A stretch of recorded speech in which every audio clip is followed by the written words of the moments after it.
Good evening, guys. We're coming to you right after the draft, live just like we promised. And I have to say, so we already have one live viewer. So welcome, whoever you are. I haven't even tweeted out yet, so we're starting to gain some momentum. Shout yourself out, man. Tell us your favorite picks of the night, maybe a bust of the night. Here's what we're going to do: is I've always liked this idea that we'll do a recap show, but we'll spend time talking about things that we actually thought were important or that we thought were vital.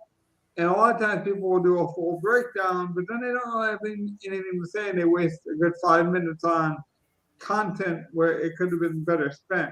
So we're going to play a little bit of a game tonight where if we have something to say, we're going to say hit like a blackjack table. And if we want to pass on the prospect and we just don't want to give an opinion, we're going to say pass and we're gonna double down on one player, the best value of the night, or like a key takeaway, or even could be a trade up or a trade down, just a smart decision by one of these teams. And the reason I do it this way is because it kind of give you a monologue, I guess, to enter the draft for me.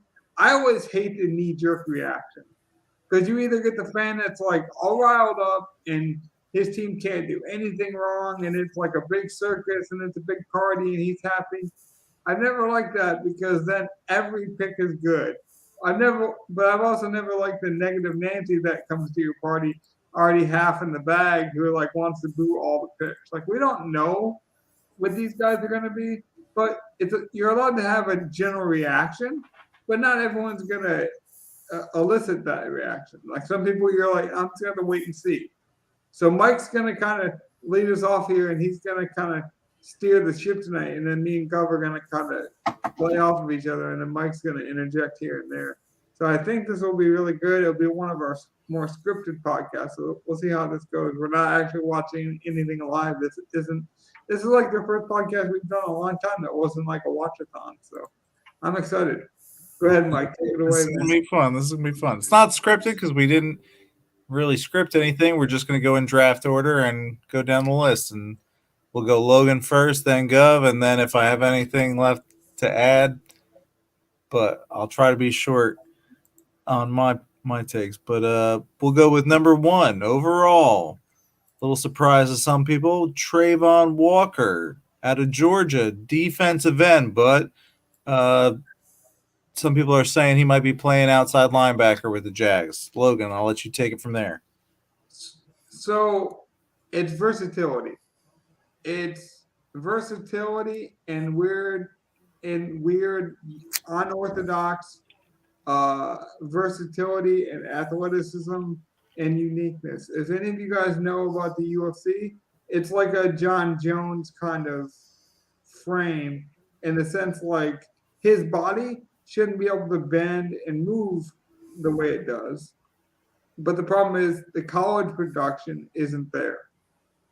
And he played for a good school. So some people think, well, if he played for a worse school, he'd be the primary. He'd get worse stats. Some people say if he played for a worse school, he would get less stats because, you know, the good players propped him up. The one thing we know about him, he is one of the more freaky positions because he can literally play defensive tackle or defensive end. Basically, they say he's a more versatile Trey Flowers. So that's kind of the comparison I heard. Just a more athletic Trey Flowers. Go ahead if you got anything to add. Oh, I was just gonna post with go on with what you said. Like he was on that Georgia team. That's a great defense, amazing. And as we saw, Georgia's defense, most players drafted in the first round out of the same team's defense all time in the draft. What I think it was 9. I think it was 9. 9 players from their defense. Yeah. And so, like, I think that's true. Like, Trayvon Walker was on one of these great defenses that put 9 dudes in the first round picks. So he might very well be great. And his versatility is probably going to be helpful because Jacksonville had a solid defense. And you had guys like Josh Allen in that who could play multiple positions and do multiple things, pass rush, linebacker. So they're going to have a very versatile defense for Jacksonville. I think that's a really good fit for them. He'll have a high motor. He is very versatile. They can put him where he needs as long as he's rushing. So I like the pick for them. I just want to say one more thing, Mike. Sure. I believe he has a 7-foot wingspan. So literally they're saying that he could be basically a stand-up joker and guard tight ends in a red zone situation if he needed to. It's literally the rare carnival-like measurements he has that got him drafted number 1. Unicorn defensive player. Yeah, I think usually anytime you're drafting a guy from one of the best defenses of all time, possibly in college, you're starting in the right spot. I do think one of the things Booger McFarland was saying is, he was used wrong in Georgia, that he compared it to being having a Ferrari in the suburbs. And I thought that was actually a kind of brilliant comparison. Like, it depends what the Jaguars are going to, how they're going to use him. Do they play a 3-4 instead of a 4-3 and use him at the 4 or on a defensive end? And now he's on the edge, like Booger's saying. But the Jags also, I believe they got rid of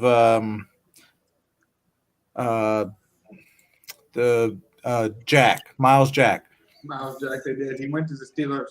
Yeah, and so they got rid of an outside linebacker, and now they replaced him.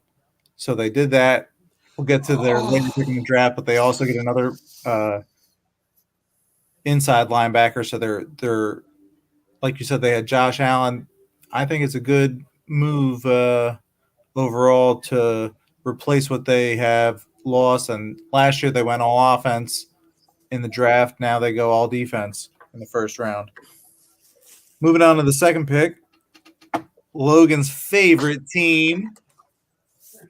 And they draft a Michigan boy, Aiden Hutchinson, defensive end. Most likely the top overall prospect in the draft. Take it from there, Logan. I think he's the most complete player in the draft. I think he's the most ready to play day one in the draft. I would say the only downside about him is he's probably the closest to a finished product you'll get in this draft. And so, like, it's the opposite of Walker, basically, where we talk about a lot of sports, so we make a lot of different comparisons. The Jacksonville Jaguars kind of went ahead and took like a Giannis Antetokounmpo type, where Hutchinson is more of a Nikola Jokic. Like, he is fundamental. He's a complete package, but he's not really going to wow you. He's not sexy in that way. I don't think he's going to get that much better. But then I started looking into it, I believe, and I thought the same thing. Okay, he's a finished product. He's ready to go. He's Jared Allen. Like, you know what you're going to get. And then I read a stat a couple of days ago that literally, I think, said that he ran the quickest 20-yard dash or shuttle. Like, so he had basically the quickest bend of anyone from a defensive end position that basically would simulate a 4-3 defensive end, which is where we're probably going to play him as we just transition to a 4-3. So he had the best bend and like short shuttle burst of anyone ever drafted in like the last like 30 years. So he does have an elite upside, I guess, on that regard. I don't think being a polished product, though, is a bad thing. I never thought that was a bad thing. I guess in our land of unicorns, and we just talked about versatility being like king, and we're going to see a run as we talk later in the draft on just like what people value these days. And I think it is a lot of that versatility. It's a lot of that unicorn style. But this guy is as polished and as finished. Maybe you know what you're going to get. I think you're going to get a pretty good player. I think he was the most complete player in the draft. Go ahead, go. Let's see. I didn't really do a lot of research on Hutchinson. I'm gonna have to stay there. You gonna pass? All right. Yep. Yeah, I would say that I know Michigan always has a good defense, and he was probably one of the more dominant players on their defense this year. So, I will say I didn't do a lot of research on Hutchinson because I assumed he was just going to Detroit at 2. fair, yeah, same. I knew he was going 1 or 2, so I should have put more bets on him going to Detroit at 2, to be honest. Did you always think he was going number 2? If he didn't go 1, I didn't see how Detroit was going to pass him up. Same. It's sort of the same thought. Like, I kind of knew who Carolina was going to take at 6, as long as he was on the board. Yeah. Okay. All right, we'll keep it moving. Next, on to number 3 overall, Derek Stingley Jr. out of LSU, cornerback. This guy is so. How do I say? If you looked at his numbers before COVID, so last year, he would have probably went higher in the draft. Like you might have been talking about him having a Charles Woodson kind of, ascension where it's like, okay, now this rare position is positional lives, and we're just going to take him because he's that talented. I want to say it was his freshman year of college, like everything that man touched, he picked off. He had a stretch that was incredible. The problem is he's smaller, right?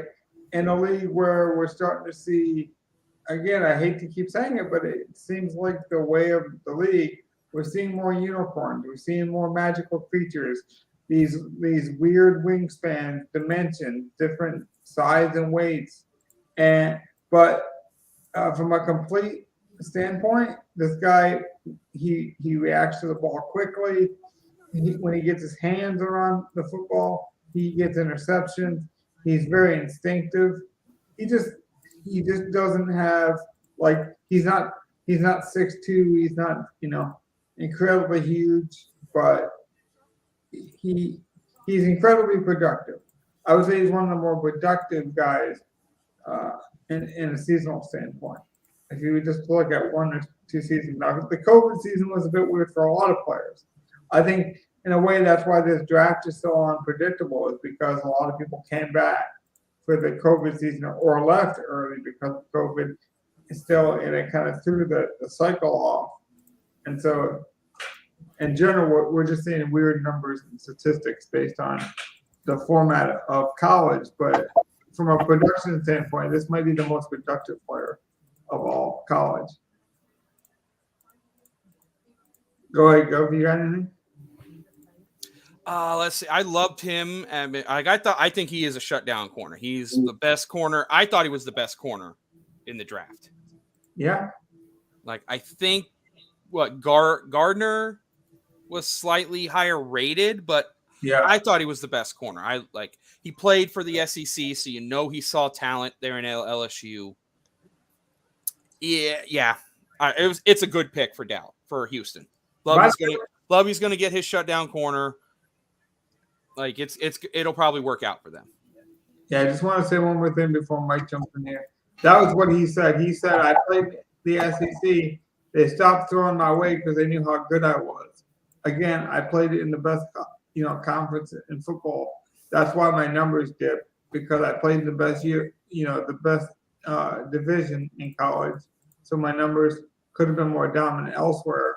And they literally wouldn't throw my way because they knew how good I was. That's fair, and that's the same thing I'll say about Sauce in relation to that. But what I will say about what I read up on Stingley is he's more of a physical press shutdown corner, plays man to man, and then also what I read, and Houston is kind of a dumpster fire of a team. But no shame to Lovie Smith, he's a great guy, great defensive coach, great head coach.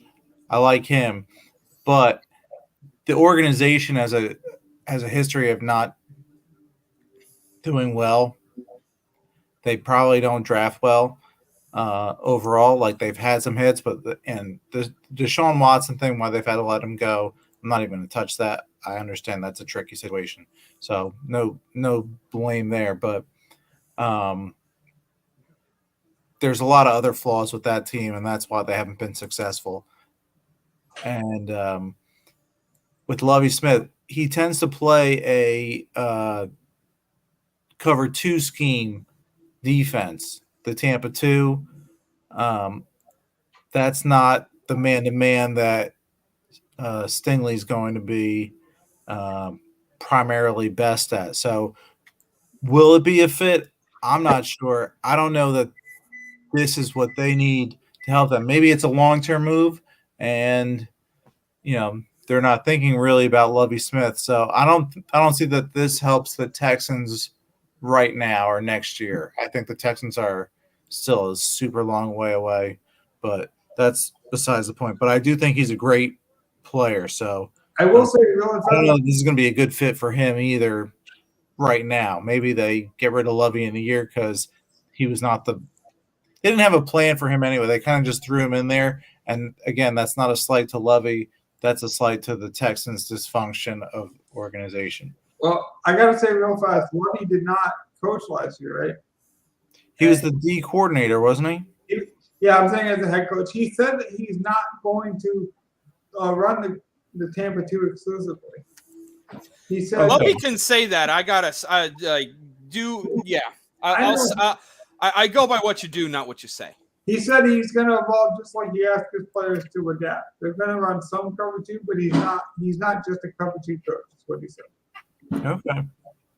All right, well, we'll keep it moving then on to number 4 with the New York Jets selecting out of Cincinnati, Sauce Gardner, cornerback. I gotta give you a funny story about Sauce really quick, Mike, because I got it. His coach would not call him Sauce Gardner. Never from the time he walked on there as to meet the coaches and the coaching staff and tour the facilities. He told them, "You're Ahmad Gardner to me. That's your name. That's what you're going to be called." And I guess Sauce was like, "Hey, coach, what do I need to do for you to call me Sauce?" He said, "Make it to the league, and I'll call you whatever you want. You can be Sauce." And so the coach said he had a few more days, and then he has to refer to him as his nickname. But he said, I won't even call him his nickname right now. I'll just say, in a few more days, I'll say his nickname. But I can't even say it now because I'm a man of my word. I will say this guy is saucy. I don't know if he's fundamental, but he's definitely got that BK kind of sauce. Like everyone knows what he brings. He's almost 6'3". He's long and lengthy. The problem is he basically ran the same system all the time. They ran a lot of man, hardly any zone, and he excelled at what they did. He didn't start tackling until his last year of college. He was actually a really, really bad tackler. And his coach told him, "Hey, if you want to get drafted in the upper first round, you got to become a better tackler." And Fickle basically said the reason he told him that was because you got to motivate good players to get better. He goes, "I didn't actually know if he could get better as a tackler." He goes, "I'll be honest, because every player has limits, even the best players." And he did. He took it on. Not to say he's a great tackler, but he's like, I've never really met a corner that likes to tackle anyways. So I guess that would be a weakness, but obviously his size at the next level with all these other big receivers is going to play him well. And the interesting thing about him is a lot of bigger corners rely on that size to like bat balls down because they lack in speed. This guy still ran in the lower four, so he's big and fast. And can run man. I would say his weakness, though, we've never really seen him in zone coverage. Go ahead, Go, if you got anything to Worst timing I was hitting the bog. Jesus Christ. Okay. I heard it. I couldn't. Okay. No, you're good. You're good. I was hoping I'd have that done before you go. As a fan, It's okay. I was I can afraid. go next if you want, and then I'll hit it to you. No, Gardner. Like again, I thought Stingley was the better corner, but Sauce was very good in college. He's going to be a great player. I like Matt Miller's comp. He's more of a Richard Sherman kind of press corner.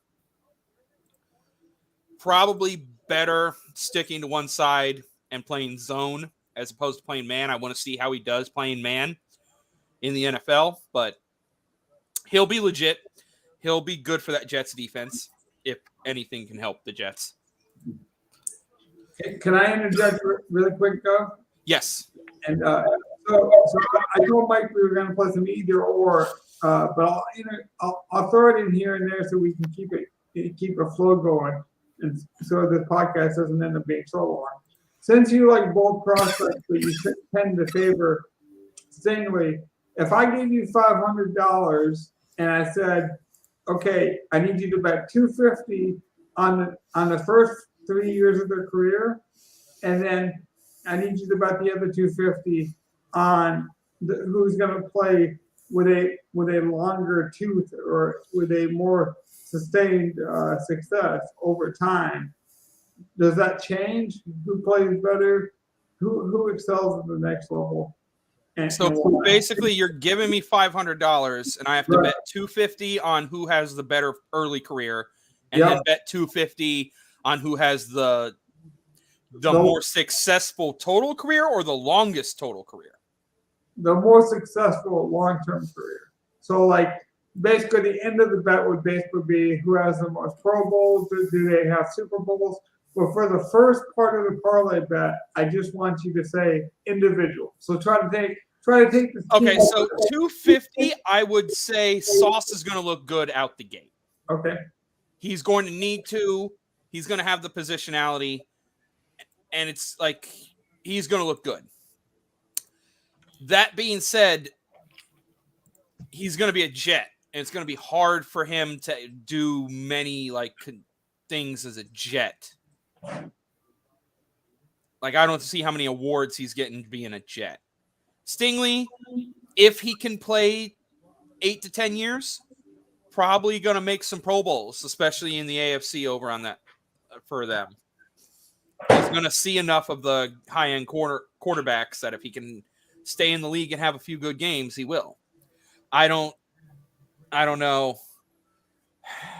Stingley's on the Texans. Yeah, I know. And the Texans are set up better than the Jets, in my opinion. I disagree with that. Also, I disagree. Well, just look at the divisions. The Jets have to do a complete overhaul, and then they're still fourth in that division behind Miami and New England and the Bills. But I would tell you, New England's not drafting that well. New England's not that bad of a team to begin with. Hey, they have to draft poorly for 2 years to drop down. I think they have, but we're not at our team outlooks yet. I'll just say the Jets. But then, going back to my point before you go on, the Houston, just looking at the divisions, the East is way tougher, so the Jets have a much tougher time to do anything, even building with that. Whereas the Texans are going up against a Titans team that we don't know what they're doing, a Colts team that could be literally just trying to grab a quarterback to grasp at straws, and the team that's probably winning that division now, if it's not the Colts, the Jags. So, yeah, I think Houston has a much better time of being solid and maybe contending. So I'll take Stingley over the long run, but Sauce is going to have all the time to be the number one corner on the Jets. If he's a Darrelle Revis shutdown corner, then yeah, it'll end up being Sauce. But I'll take Stingley long term, and that's why I think he's the better pick for Houston. I'll take Gardner because I think Salah is going to use him better on the Jets and probably play more man to man and let him try and be that Revis Island that he might very well. Sauce Island. He might very well. He might get everyone might get the sauce. Like, who's getting the sauce this week? Yeah. And like, if that's what it is, the first 3-4 years of the season or first 3-4 years of his career, I kind of think it's possible. I like that. But after that happens, do the Jets re-sign him? Where does he go next? Because if he's that good, he's going to be a top paid corner. Are the Jets going to re-sign a top paid corner, or is he all of a sudden going to be a random corner in Vegas? We're getting ahead of ourselves there. Yep. You're right. Let's go on. Okay, so we're on pick 5, right? We got number 5 with the New York Giants. Yes. Out of Oregon, Kayvon Thibodeau, defensive end. Number 1 former high school recruit ranking. Take it over. Who's buying his cryptocurrency? That's what I want to know. I'm not buying any Tibbs. No. I was so afraid of this pick. I will say it right now. I love it. I knew the Giants wanted Tibbs, and I so was hoping that they would take Tibbs here, because I also knew the Giants were going to take a tackle with that other pick they have. You guys might not know this, but Mike's a huge Giants fan, so I'm actually going to throw it back to him. Yep, I want to hear your thoughts before I go on, but I know this pick scared the shit out of me being a Panthers fan. Oh, I'll ask you first. Why did it scare you? Because I kind of thought if they don't take Tibbs, they were going to take the tackle I wanted. Oh, okay. I knew Carolina was going to take a tackle. I thought but I also knew the Giants were going to take a tackle, and I'm like, they know we won't take the D end, so they could end up taking our tackle, and then we'll take the other tackle, and then they'll still get their dude right after. No, you. I see your caution there, but I just love the pick because, even though he didn't play much at Oregon because he had some injuries, I think sometimes with these guys, when they know they're going to be a top pick, like any little injury, they're going to treat like why am I going to risk, if I have a tight hamstring, what happens? Then I play on it. Then the rest of my body overcompensates because I'm dealing with a tight hamstring and I don't want to strain that. So then I put more strain on everything else. And then just like when Kevin Durant tore his Achilles and, people want to say it might have been misdiagnosed. I forget what it was, a calf strain or something like that. He probably did have a calf strain, but then he probably tore his Achilles because the rest of his body overcompensated trying to account for that calf strain. Just my opinion. I'm not a doctor, but everything in your body is connected, so it does kind of make sense. But I think when he played, this guy dominated. Yeah. Usually, I think the high school, not always, but a lot of the top high school guys do pan out, I think, for the most part. I don't have the data, but to back it up. But that's all I gotta say. I love the pick though. That's who I wanted, and I want a defensive end and a tackle. That's what we got. But I'll kick it to Logan. People think he's a freak with production, and I've heard like on a negative standpoint, he might be like Javion Clowney. And sure, Clowney might not have had the most productive career, but it couldn't just be that we expected too much. That's the thing is Mike's talking about the high school prospects and things like LeBron James, or not everyone that gets the thrust on them from the time they were 12 is going to live up to exceeding expectations. Especially, I don't think we talk enough about this. I know Braylon Edwards, because recently in Michigan they released a sports centric podcast that turned into a radio show, and Braylon Edwards got hired, and he said, "Look, you guys don't understand about the draft, and you guys don't gotta believe me because you can clown me for being an okay receiver that made it to the league, but not a great one. But position and where you end up, with the team matters. Like, it's not just, oh, you ended up on a bad team like the Browns, like the Lions, like the Jets. It's, does your coach believe in you? And does your coach for a good enough team where once you get drafted with that said coach, is he going to be given the latitude to, actually see you grow up? Like if Mike and me went to the same high school, we know we're going to go to each other's open house because we're going to stay friends for a long time.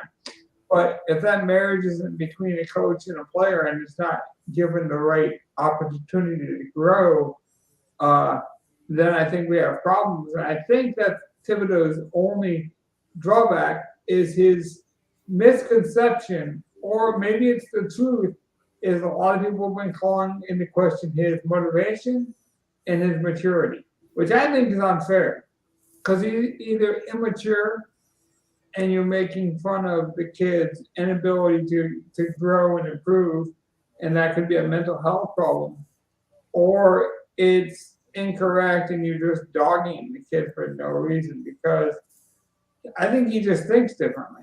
I just think he's one of these kids who thinks differently. He's out to make a few dollars with his new businesses, and he likes playing chess, Mike, and he likes book clubs, and maybe he's just different. Maybe he's just a different thinker. Obviously, from a physical standpoint, he's a difference maker. So, I don't understand why he can't be a difference maker in the way he thinks, too. Is that going to backfire? Maybe. But I don't think we need to know everything about these prospects. So, I guess this would be the closest thing I come to a pass. But I would say he has a unique package between production and freakish athleticism. I think it's going to rely on his motivation, whether he actually wants to play in the NFL. And he might not. Maybe he plays for 7 years and decides to retire, but maybe it's the best 7 years the Giants have ever seen. And that would be okay, too. I'm sure Giants fans would take that. If you got the best 7 years out of this kid's career. That's all I need. Yeah, so I don't know. I just get him on the cheap. Yeah. You don't need 50 years of a guy who's only mediocre. You'd rather have 7 years of spectacular. So I just think he's one of the players that we just got to see how he grows. But they got to let him grow. Yeah. All right, we'll move on to the number 6 pick, and this one I'm going to kick it to Gov first. This is his Carolina Panthers. Woo! Keep pounding. At an NC State, and I might get this pronunciation wrong, but I'm going Ikem Ekwonu. That's pretty close. All right. I think you're off on the last name. I think you're off on the last name. Ekwonu or Ekwonu? Ekwonu. Okay. All right. Ekwonu. Yeah. Ekwonu. Ikem Ekwonu. That's what I said. Clearly what I thought was the best tackle coming out. Extremely good run blocker. Extremely intelligent. Long, I loved this guy. And then as an NC State dude close by, I wanted him for the Panthers. He was a high pick for me. And to go with, we drafted Brady Christensen last year, but we needed an offensive lineman to go with Taylor Moton. And now we are ready to set up. It sets this is sort of the pick I wanted for my Panthers for the future, but that's just other things in place now, I think.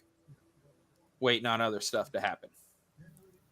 But I was so afraid that the Giants were going to take Okongwu, or were going to take Ikem, and then get Tibbs on the other side of this pick. But I'll leave it off to you guys because I clearly have a bias. I will pass and go to Logan. Here's what I know about this kid.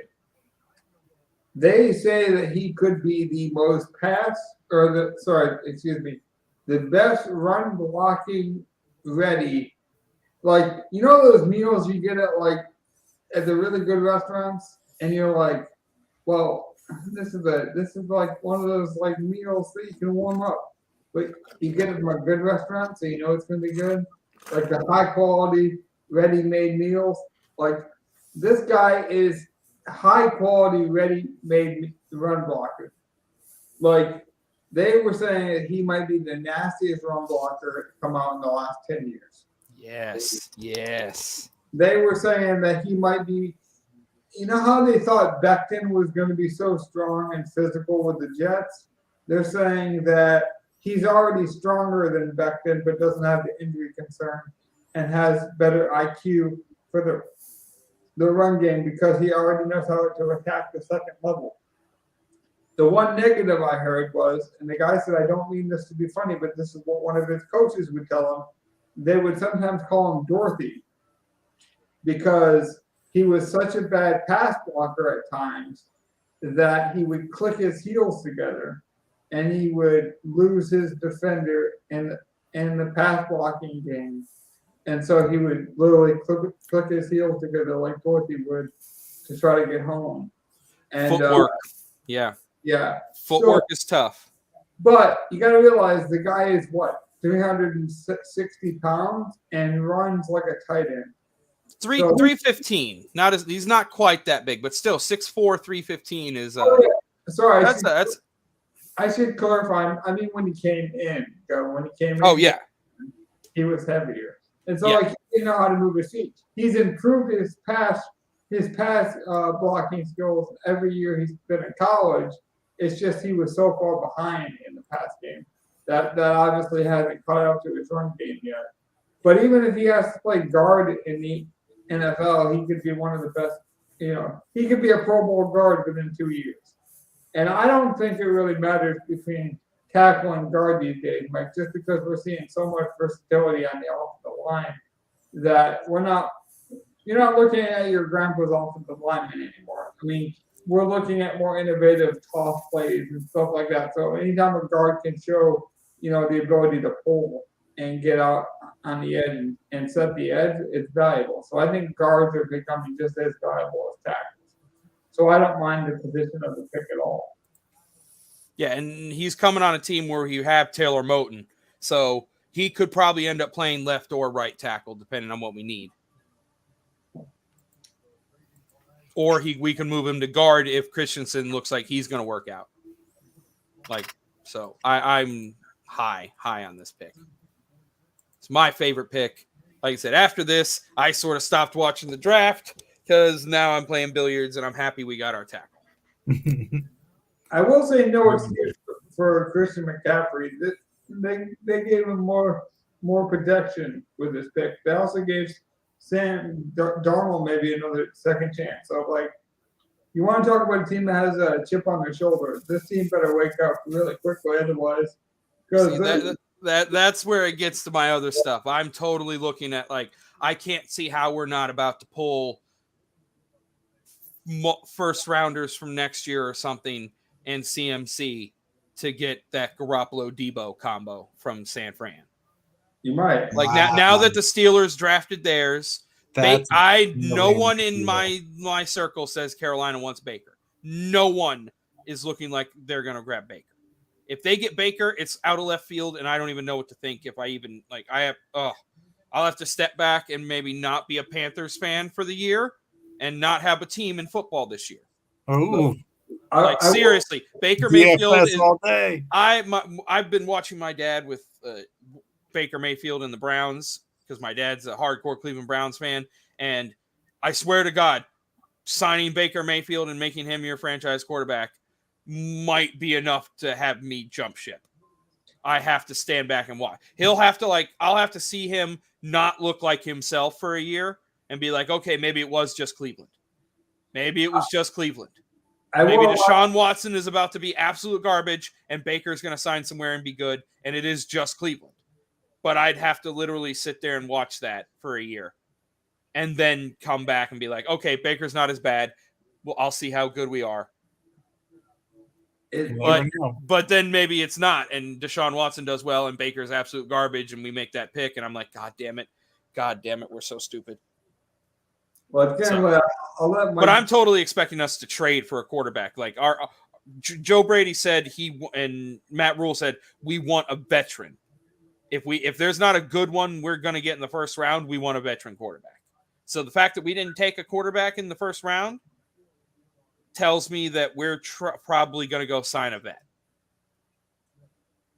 which is why I think we're going to package for Garoppolo because he's on the market. And I could see like San Fran with their run game might be interested in CMC. Or the last like year or two of CMC on his deal with picks. It's a fascinating CMC with picks for Debo and Garoppolo. They already want to get rid of Garoppolo because they got Lance, and then there's the whole Debo thing. Will they, won't they? Well, you're basically trading Debo for CMC, and you get rid of Garoppolo for what? Next year's first rounder? No. Next year's second round? Maybe Garoppolo was traded for what? A first rounder from San Fran to New England. Oh, all right. Well, so like, and now and he's been to a Super Bowl. Like that's what I'm saying. Like we might even be able to trade CMC in a second or a third rounder to get maybe a second or a third. Yeah, CMC in a second and like a second or a third. Something else, yeah. And but maybe even Sam. Fuck it, we'll throw in Sam Darnold. All right, we'll keep it moving on. Let's move on to the next pick. Next pick. I'm going to be short on this one because I don't know too much about offensive linemen, but it is, again, my team, the New York Giants. And I love the fact that I'll never be mad when we draft a player out of Alabama, Evan Neal, offensive tackle. I just love, again, that I'll always take an offensive lineman or a defensive player from Alabama or Georgia. Period. Or Clemson. This one is very easy for me. I got to go to the bathroom. I'm passing on the next two guys, so you guys go as long as you want and keep it rolling if you want to keep it moving. All right, we can do that. You got anything to say on Evan Neal? I'll get after you, Logan. Yeah, I'll say on Neal, he is the most complete offensive lineman in my opinion. Big, strong, physical. You know, I think he has the most pro-ready game from day one when it comes to offensive linemen. I don't know if he has much upside because I just think he's that polished as a run blocker and a pass blocker. I think he's the most ready. The only thing I would question is how much better can he get, and then how much motivation does he have to improve? Like, he just hasn't shown too much of a ceiling, but his floor is tremendous. Like, he could be a all-pro in year one. It wouldn't surprise me. Yeah, I would agree with you on that. Like, amazing floor pick. Like, if they were looking for a safe tackle once they couldn't get Akeem, that Neal was the guy. I'm going to say Neal won't fail. He won't fail. No, Neal won't fail. He might not make a Pro Bowl out. So he might like make a rookie Pro Bowl and then not make another one. Especially if the Giants don't like I think his Pro Bowl status will be tailored to whether the Giants or Saquon Barkley is having like an all-pro season. If all of a sudden Saquon Barkley is having an all-pro season, then a couple of his offensive linemen are going to get Pro Bowl votes, and he'll be a very productive one probably for them. But I think his Pro Bowl voting is going to is going to be tethered to the Giants and their success. Whereas some tackles are just like, this guy's like the best tackle on a 4-12 team. Right. Do you got the draft order in front of you, or just? I do. So we can move on to the next one because I didn't have much else to say. Great. So now with the 8th pick in the draft, we have the Atlanta Falcons, and they have drafted wide receiver Drake London out of USC, 6'4", 219 pounds. Personally, I thought he was a solid wide receiver. I always like those former basketball guys. They tend to be good when they can transition to receiver. Like, he's a bigger receiver too, so like it's I like that. He was small enough where he's not a tight end. They were able to transition him to receiver. But a 6'4" receiver, that's a big guy. Like a Mike Evans kind of guy if he can round into it. Yeah, I love it because it's like you know how like people are scared of the stereotype of owning pit bulls, or like you're like, oh, you have an aggressive breed of a dog, and so you got to know XYZ before you have that dog or before you own that dog. Right. And so you're looking for the right ownership and the right owner and the right fit, and you have to handle that dog with care. I feel like London fits exactly the profile of the type of player that the Falcons want, and that's why it's going to work. I always felt like if London went to the right team, he would be potentially the best receiver in the class, and he probably went to the best scheme fit he could have went to, because they already have Kyle Pitts. They already know how to use that hybrid tight end wide receiver, and that's exactly what Kyle Pitts is. He is a Mike Evans, a Kenny Galladay. At the point of attack, I think he could compete with the upper echelon of the NFL today. Like, he could compete with a Mike Evans. And I think he has higher upside than Mike Williams, but he has the floor of Mike Williams. So, again, similar to Neal, maybe he doesn't flash, maybe he doesn't have that Tyreek Hill breakaway speed, but when it comes to making a catch in the end zone to win a game, I think he's got that tight and reliable hand, the body where he's gonna box you out, and he's gonna make some big plays. I think we're gonna see this guy in a highlight reel on Sundays, boxing people out, being a red zone threat. I agree. All right, if that's all you have. Yeah. Next pick, number 9. We have Seattle Seahawks offensive tackle Charles Cross out of Mississippi State. I'll let you start with him. I know I listen to a lot of Pro Football Talk. Shout out to Mike Renner. Mike Renner is the main draft guy, and they have a different philosophy and model on how they grade offensive linemen. And so they went against the mainstream media, who like Neal as the number 1 offensive tackle disciple.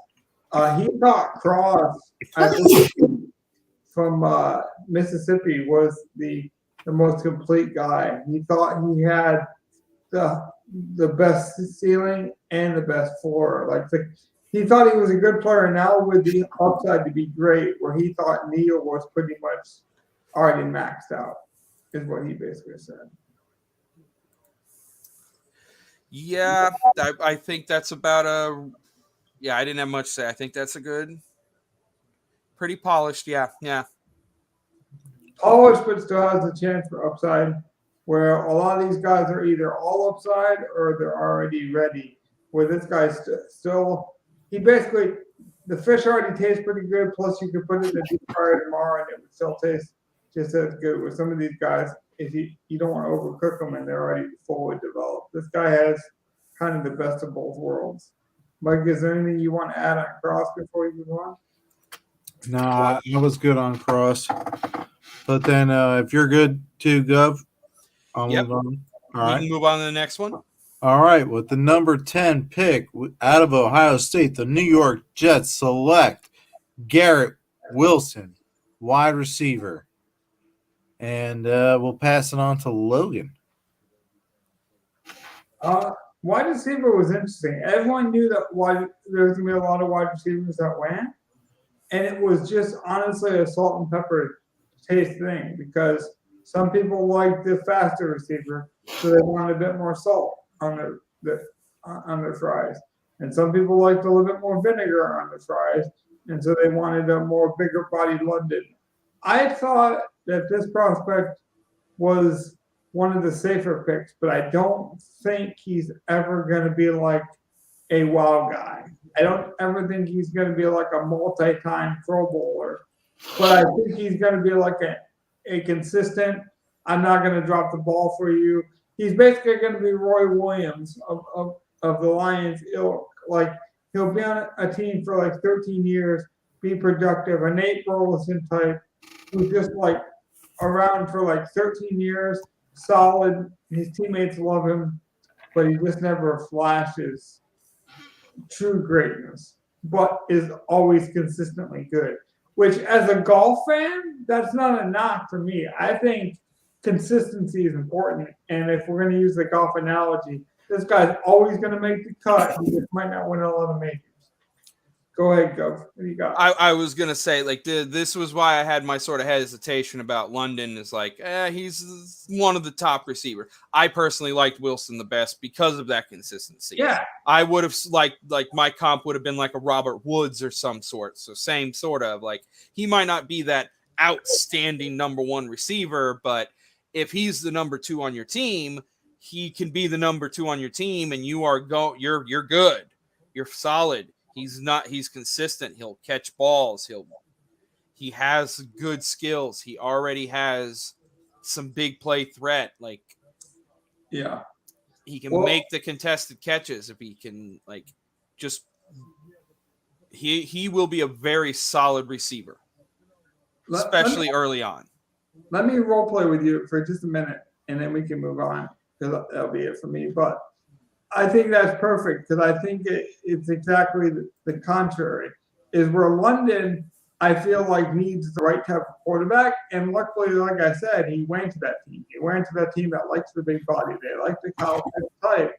Now, could Marcus get him the ball? We're going to find out, because I think it could be very boom or bust for a guy like London. I think, like, it could be that Matthew Stafford like scenario where you get Matthew Stafford, a guy who's going to throw you jump balls.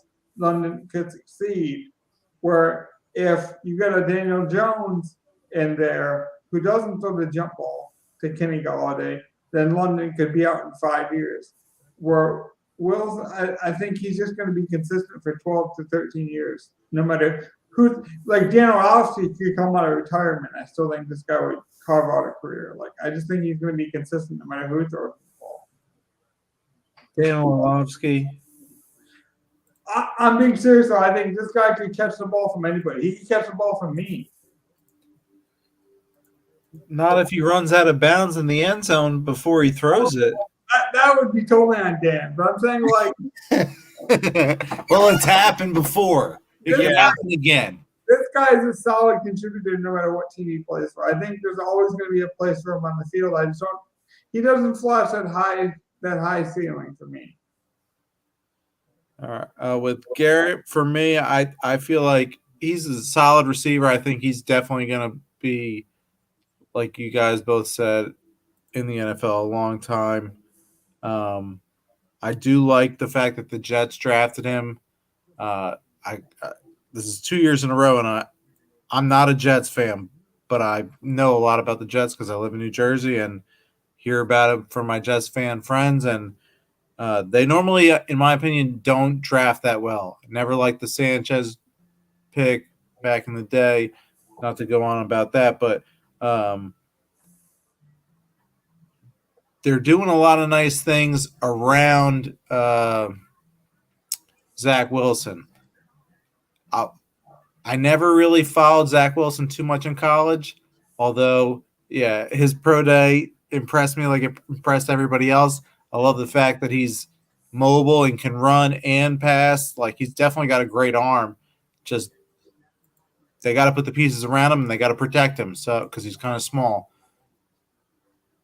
They're doing that, though, with these moves, and they're also solidifying their defense. Also, they got another pick because they snuck in late in the first round and got a third pick. But I think these are good moves for the Jets. But unless you guys have anything else to add, I'll move on to the next. Just that I'm going to bet on a win total. That's how good of a draft I had. I'm thinking that too now, depending on what it is. And so we shouldn't give anything away. Vegas might be listening. But moving on to the next pick, number 11 overall with the New Orleans Saints out of Ohio State, Also, Chris Olave, wide receiver. So 2 wide receivers out of Ohio State back-to-back. Personally, I like Olave a little bit more. I think he is a more polished route runner. I just feel like this guy just always gets open. But I'll let Logan take it from there. I don't have. Yeah, I'm gonna pretty much pass just because I'm gonna give him a compliment, and then he is exactly what Mike said. He's a really good route runner. I would draw a lot of comparisons to Antonio Brown as a player. Like, he's a really good route runner, and he gets open. And like how Tom Brady loves Antonio Brown, quarterbacks love it when you get open. And for a guy like Jameson Winston, who has the reputation of throwing a lot of interceptions, I know that pisses him off, and I know that's like a chip on his shoulder. And so, believe me, he's gonna like throwing to people that know how to get open. Because I think some of those interceptions that he threw early in his career were not his fault because he didn't have route runners. So I wouldn't be surprised if he was like, "Hey, coach, give me some route runners," and they did that. And so, with that, I don't think I need to add more. I think he's pretty polished. I think he's one of the better route runners in the class. And again, I think it's one of the safer picks. I think that's why we saw a lot of wide receivers, because they were safe. Yeah. A lot of safe, good wide receivers. Go ahead, Gov. Yeah, I would agree with all of that. Like, he is definitely one of the better route runners. Good deep route, too. So, like, Jameis has a good arm. He'll be able to throw it deep. He's got good acceleration to hit that deep route right. So, not really much to say. I preferred Wilson, but Olave is a solid receiver. I can see why the Saints got up. Put him next to Michael Thomas. Jameis, he'll have plenty of good weapons to throw to. It'll be like that. That'll be make or break it for Jameis. I saw a good prop bet, by the way, on Jameis Winston's pass yardage totals. This is definitely going to help bolster that prop bet if any of you want to take it. I think I saw that over on FanDuel. So if you guys were looking for some early leans, not that I usually bet a lot of early leans, but I think Jameis could be in for a big passing year with some of their weapons. He always puts up the numbers. He might throw a lot of picks, but he'll still put up the numbers. The good ones, too. It allows them to put some of their better receivers, some of their better slot receivers who had to play that X position out of position last year back in the slot, which I think makes that team really, really kind of scary offensively. All right, we'll keep it rolling on to pick number 12. Logan's team again. The Lions from Alabama, Jameson Williams, wide receiver.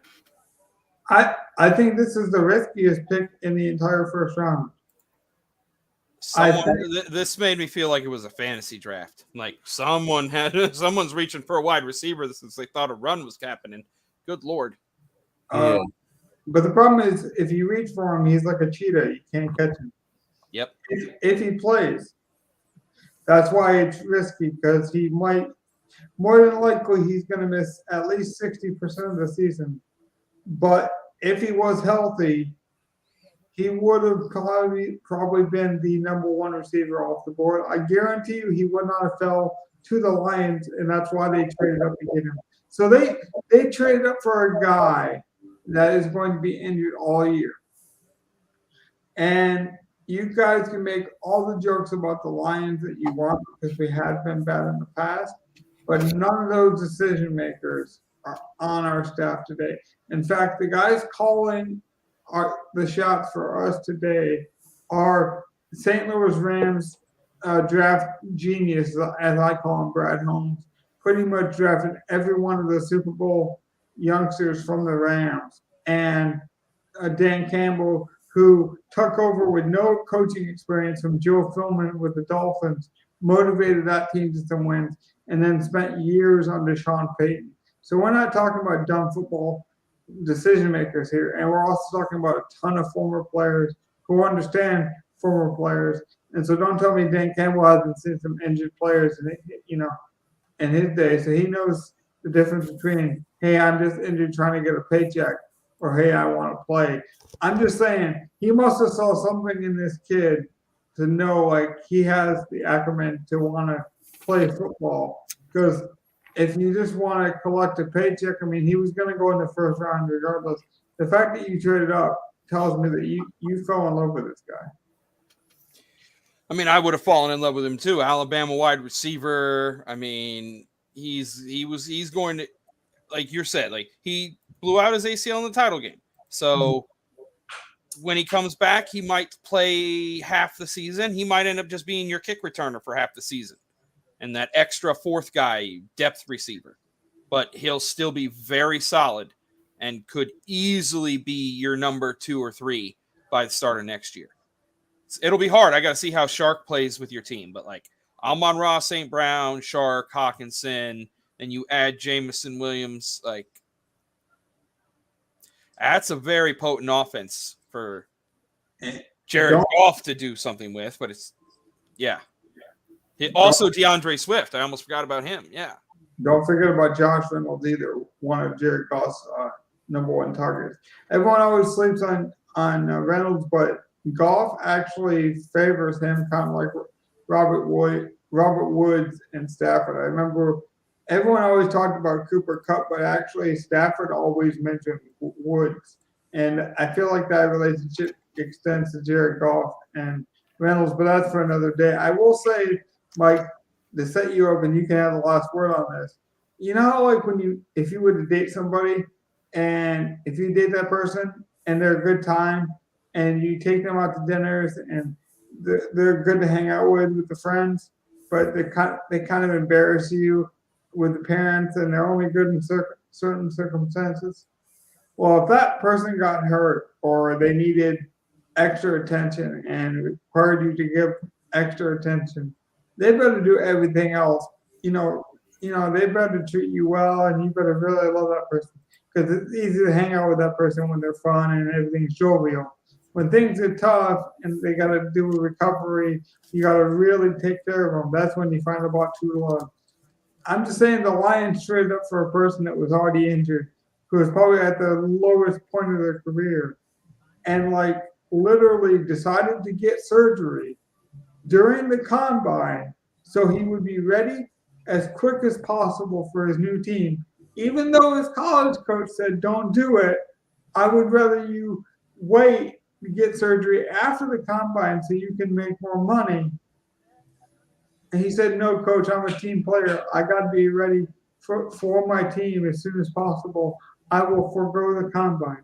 He also averaged 20 yards a catch in college and the SEC, the best conference in college football. That's all I got on the kid. I just think he's the best receiver if healthy, but availability is a skill set, and right now that's his biggest weakness.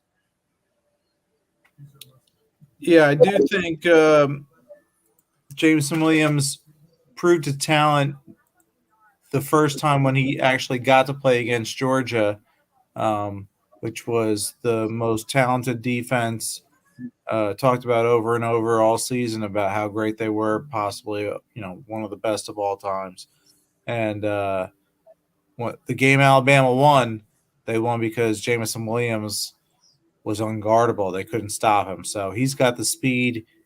He's got the route running ability. He's got everything you want in a receiver, except, like we've mentioned, the availability next year. Now, here's my theory. Now, Logan, you can double check me on this, but I'm pretty sure I'm right because I heard this, that Jared Goff has 1 year left on his contract. That's correct. So what I'm thinking is the Lions are thinking, all right, we got our number 2 pick in Hutchinson. He's going to be a guy we definitely are going to want to, most like assuming he does well, we're going to re-sign him. He's going to be our staple. But this guy might be a risk. And I didn't really love the fact that you traded up for a guy that was hurt. But if you really love him and you think he is that great, and I'm mostly just going off of the Georgia game because that was the game I actually watched. I didn't watch every Georgia game this year, but I did watch that one, and he was electric. He was big play. But I think the Lions are kind of thinking like the Giants too. Like we're telling you to prove it, Daniel Jones. We're telling you to prove it, Jared Goff. You might not have this guy this year, but if you don't, now we've got a fresh number 1 overall wide receiver to go with whoever we have at quarterback next year. We'll get to the Eagles in a little bit, but I think they did something similar to when they traded for A.J. Brown. Yeah, But, I'm not going to sidetrack this thing because we'll have all these subtopics another day. But Mike likes it when I kind of tee him up with these questions ahead of time. So, Mike, I want you to think about what wide receiver you would like to have out of this class long term, but also like, is it one of the things where if you could have a guy for 5 or 6 games, would it really change your opinion on the best receiver? And you can answer that next podcast so we can keep it moving. okay. Talk just about the draft, but that'll be a precursor for next podcast. Okay. Sounds good. All right, with the next pick, number 13 overall, the Eagles select out of Georgia, defensive tackle, Jordan Davis, the big man. One of my favorite prospects in the entire draft. This is similar to the Lions pick with the wide receiver. In fact, I thought we might be trading up for this player. Honestly, I really did, because Dan Campbell has a very similar mindset to this type of player where if you do some rare, unique things, he's going to take you regardless. Now, he takes the injury-prone wide receiver that everyone was scared to take because he saw the same rare abilities offensively from Williams. I think those same rare abilities were there for Jared Davis in the sense that this guy could run, and he was huge, and he could run, and he was huge, and he could run, and he was huge, and that's all you need to know. I mean, rare ability. And I think in an era where people are already kind of rare, when you're so rare that you're still bleeding when they pick you up off the plate, then I mean you're about as rare as it gets. And so I just think the potential of this kid, you draft him at number 13 based on his potential alone, not forgetting what else he could be down the line. Just the potential alone makes him sexy enough to be the Bachelor of the Year for me. Gov, you got anything? No, I got to pass on him. All I have to say is Georgia, top defense guy. Knew he was coming out in the first round. Great defensive tackle. He is really good. I will say this. So it's funny. We just talked about the Alabama guy going against Georgia. But in the playoffs, I watched all these Georgia games, and the two guys to me, and I think we're going to look back on this draft and see what people meant when they said this Georgia defense was everything people talked about. But the two guys that jumped off the screen to me were the two defensive tackles, and they both go in the first round. We'll get to the other one later, but it's hard to say which one of these guys is bigger and more impactful because they're both huge, like mammoth beasts, and they are going to still dominate in the NFL just like they did in college. Yeah, Mike. Both really long careers.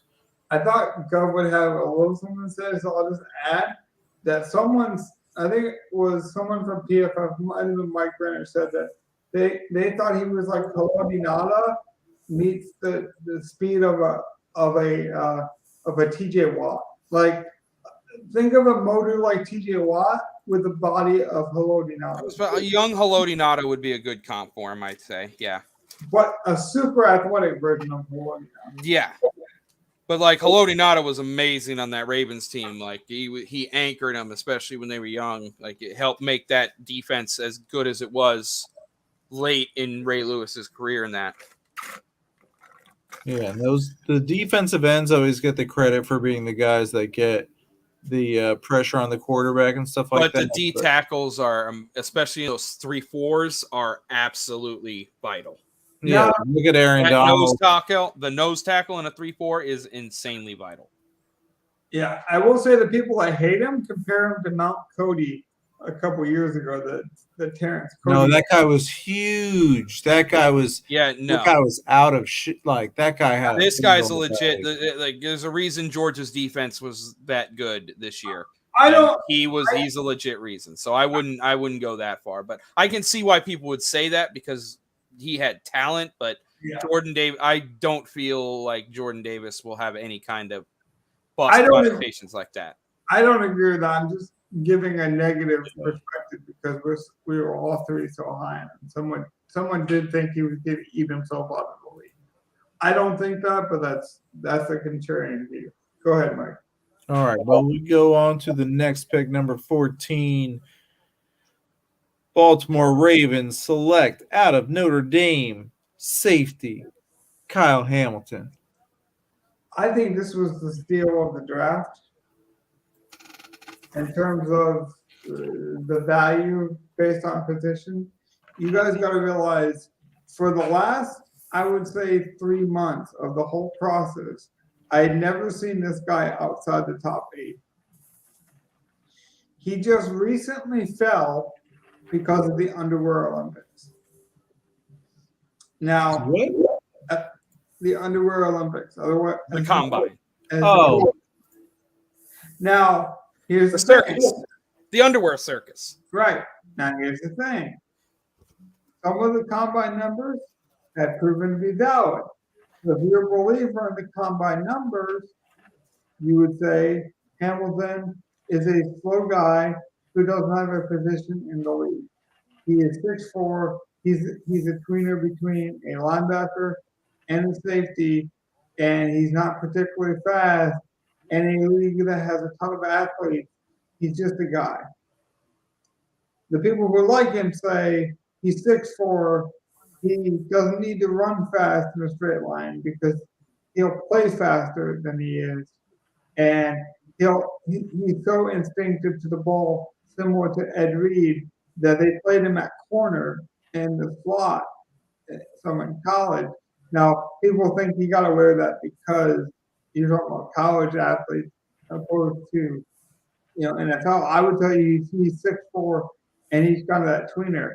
So do you get like a Justin Simmons from the Denver Broncos?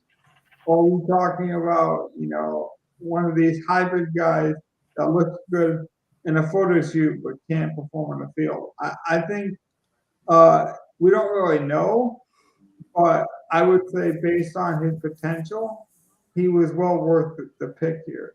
And anytime you can get a potential top 5 pick this late in the draft, you gotta take it. Gov, you got anything? I mean, no, not really on him. I would have to say a pass. All right. I'm not big on Notre Dame players, to be fair. Fair. I'll just say I think Notre Dame had a pretty solid defense this year. And if this is the first guy that gets drafted out of Notre Dame, it might be a little high, but yeah, then again, Logan's saying that he was a top 10 projection.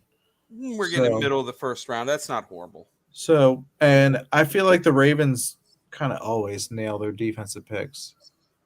So I'm thinking they know what they're doing. But that's all I got on him.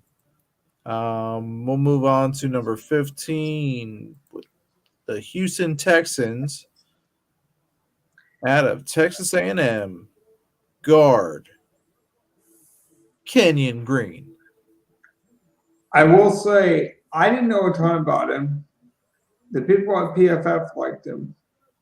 I will say Chris Collinsworth said that he was the best offensive lineman he saw on tape. And what I like about Chris Collinsworth, he said, I'm not Ross Tucker. I've never played offensive line. I don't know everything about offensive linemen. But when I put on the tape of this guy, He didn't do anything athletically that wowed me. He just stayed in front of his guy like a phone booth and didn't let him move. And a lot of people get wowed by the footwork or the athleticism or the size of offensive linemen. This guy just went to work, blue collar style, and put people on their ass. I'll hit on this one because he was my second favorite offensive lineman. If we didn't get Kongwu, if we didn't get Akeem, I was hoping we would just go guard and take him with the 6th pick because, again, I think he's an outstanding guard coming out. He's going to be very, very solid, like a good Trey Turner comp guy. Like he's just consistent. Good hands, good body control. Like side to side quickness is average, but he keeps his guy in front of him. So like he hasn't, and I think he's played every position on the offensive line except center. That's correct. So yeah, he is a good solid pick. Another reason why I think like Houston could easily be a surprise team this year. They're drafting very well. They are drafting well. Yes. I think they're going to go Bryce Hall early round too, and get the. I think either they go Bryce Hall or Walker, and they really build on this pick. So this is why it makes sense to me that they would trade back to get this player. It's similar to what we talked about with the Atlanta Falcons, where it's like, as long as you build a profile of the type of receiver you want, then it makes sense. And I think this pick correlates with their next pick, which is going to be a running back. So I like it because it builds a foundation. Go ahead, Mike. I got nothing on the guard because I don't really know offensive linemen that well. But you can go on to the next guy if you want. Houston's quarterback. I know they got rid of Watson. They have Davis Mills. Who? Davis Mills, their rookie who started all last year. Is he that good? He was a rookie last year who started 16 games. He had a few solid games. He played pretty good, Mike. He played kind of like a very solid Andy Dalton early career Andy Dalton. Yeah. I would think think the Andy best Dalton. Of Andy Dalton. Yeah, think the best prime Andy Dalton on his rookie contract. Think about that. I like when you set the bar though. You didn't go too high. You actually went as low as you could go to give a compliment. Would still give me because he was a solid. I wouldn't say he was a bad quarterback, but like Andy Dalton, I think didn't they win like 9 games and make a wild card? They make the playoffs a bunch of times and then never win a playoff game. Exactly, like 3 or 4 times out of the 10 years he was there. Yeah, so Davis Mills was playing at a guy who would do that right now, but he could get better. I do think Mills at the high end could be. Do they have any wide receivers there? That's exactly it, though, Mike. They don't have anybody there. They got David Johnson at running back still, probably. Yeah, no. They need offensive weapons, but that's why I think like getting the right guy on defense with Stingley, They need so much help. That they do, but I think again, like comparing them to the Jets, I think they have less of a ceiling to hit to be able to make the playoffs out of their division than the Jets do out of theirs. Because even if you don't like the Patriots like I do, the Jets still got to beat Miami and Buffalo. I do think this David Mills guy at his high end could be Christian, could be Cousins, could be Kirk Cousins. Yeah, I could see that. And so if you can just start drafting weapons around him now and start building offense, you're good. Get some defensive pieces. The only team you really have to compete against right now looks like the Indy. I don't know what Tennessee's going to do. We did see a lot of quarterbacks fall in this draft. So to get back to the draft, we might see them take another quarterback. All right. Moving on to number 16, Washington, out of Penn State, wide receiver, Jahan Dotson. I don't get it. I didn't like this pick. He's 5'11". He's not particularly fast. Got pretty good hands. 5'11", just a slot guy, just like I guess like a Crowder maybe, like a Beasley, like a Cole Beasley. Like I guess you're gonna go slot consistency. I don't see a whole lot of upside though, but I guess like he's probably gonna make a team, maybe like a Danny Amendola. You're gonna see him for like a good 10 years. Wes Welker, maybe. I just didn't. I don't know. Maybe he's not a hangnail, but he just doesn't do anything for me. He doesn't move the needle at all. I would have passed him. Like I'd much rather take an injury-prone guy, and like we did, like the Lions did, and like let him either flame out, and he never plays in the league, but has the chance to be an all-timer over a guy who I basically think this guy could play in the league maybe for 10 to 12 years, but he'll never get close to a Pro Bowl. I'm comfortable saying that. No, I agree. I didn't like this pick either. He was not a high wide receiver.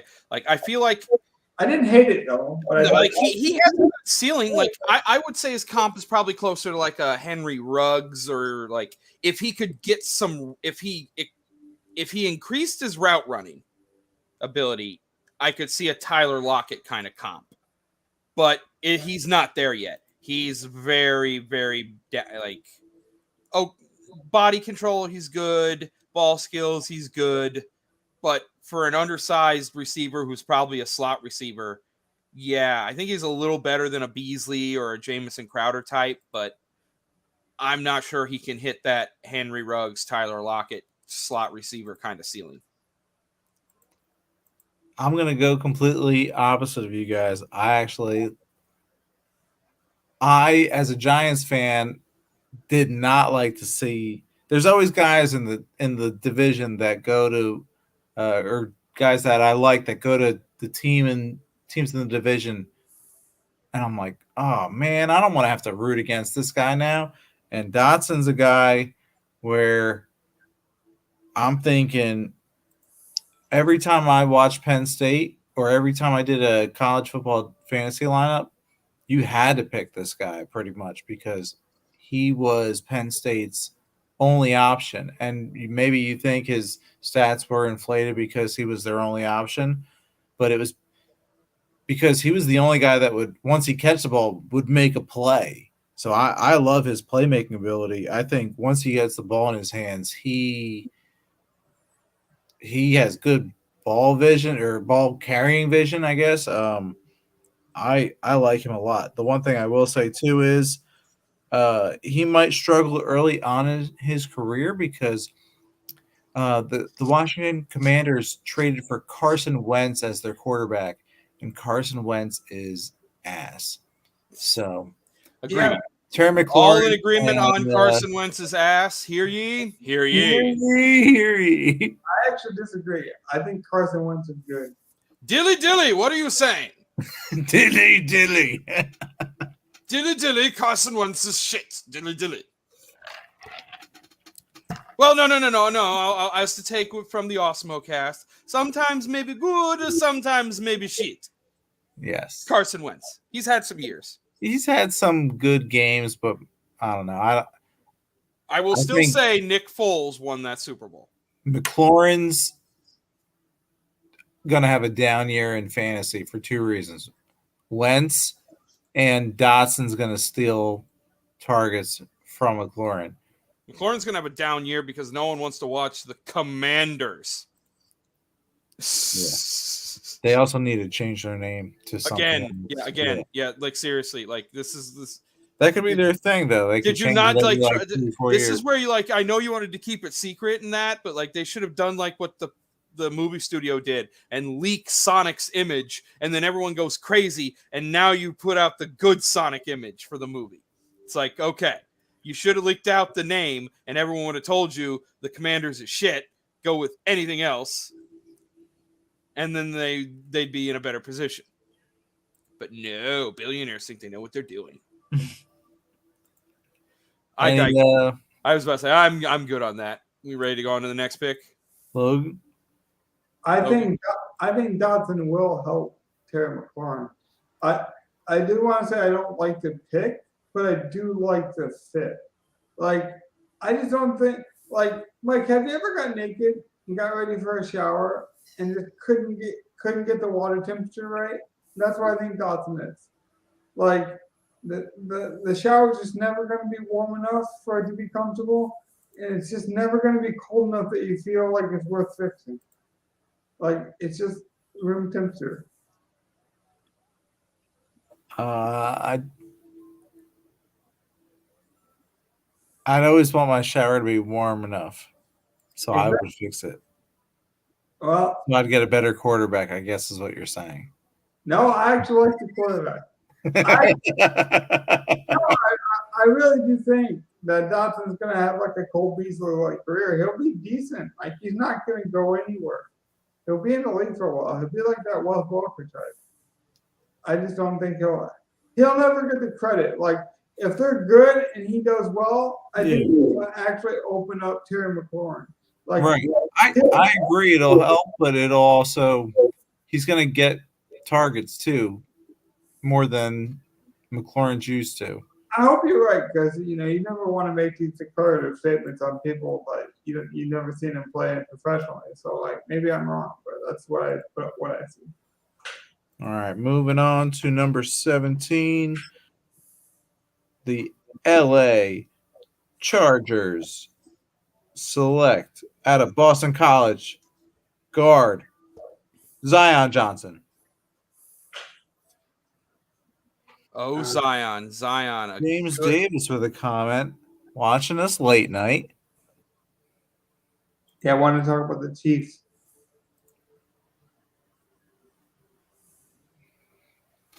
We'll be at we're almost at 21, so we'll get there in a sec. Yeah, I got nothing to say on anybody, but Zion was a good, solid guard.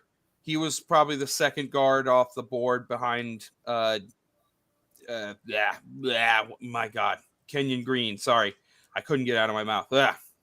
I'll be quick on this. I think the reason he was taken in the first round was because there was a run on offensive lineman, and I think everyone panicked.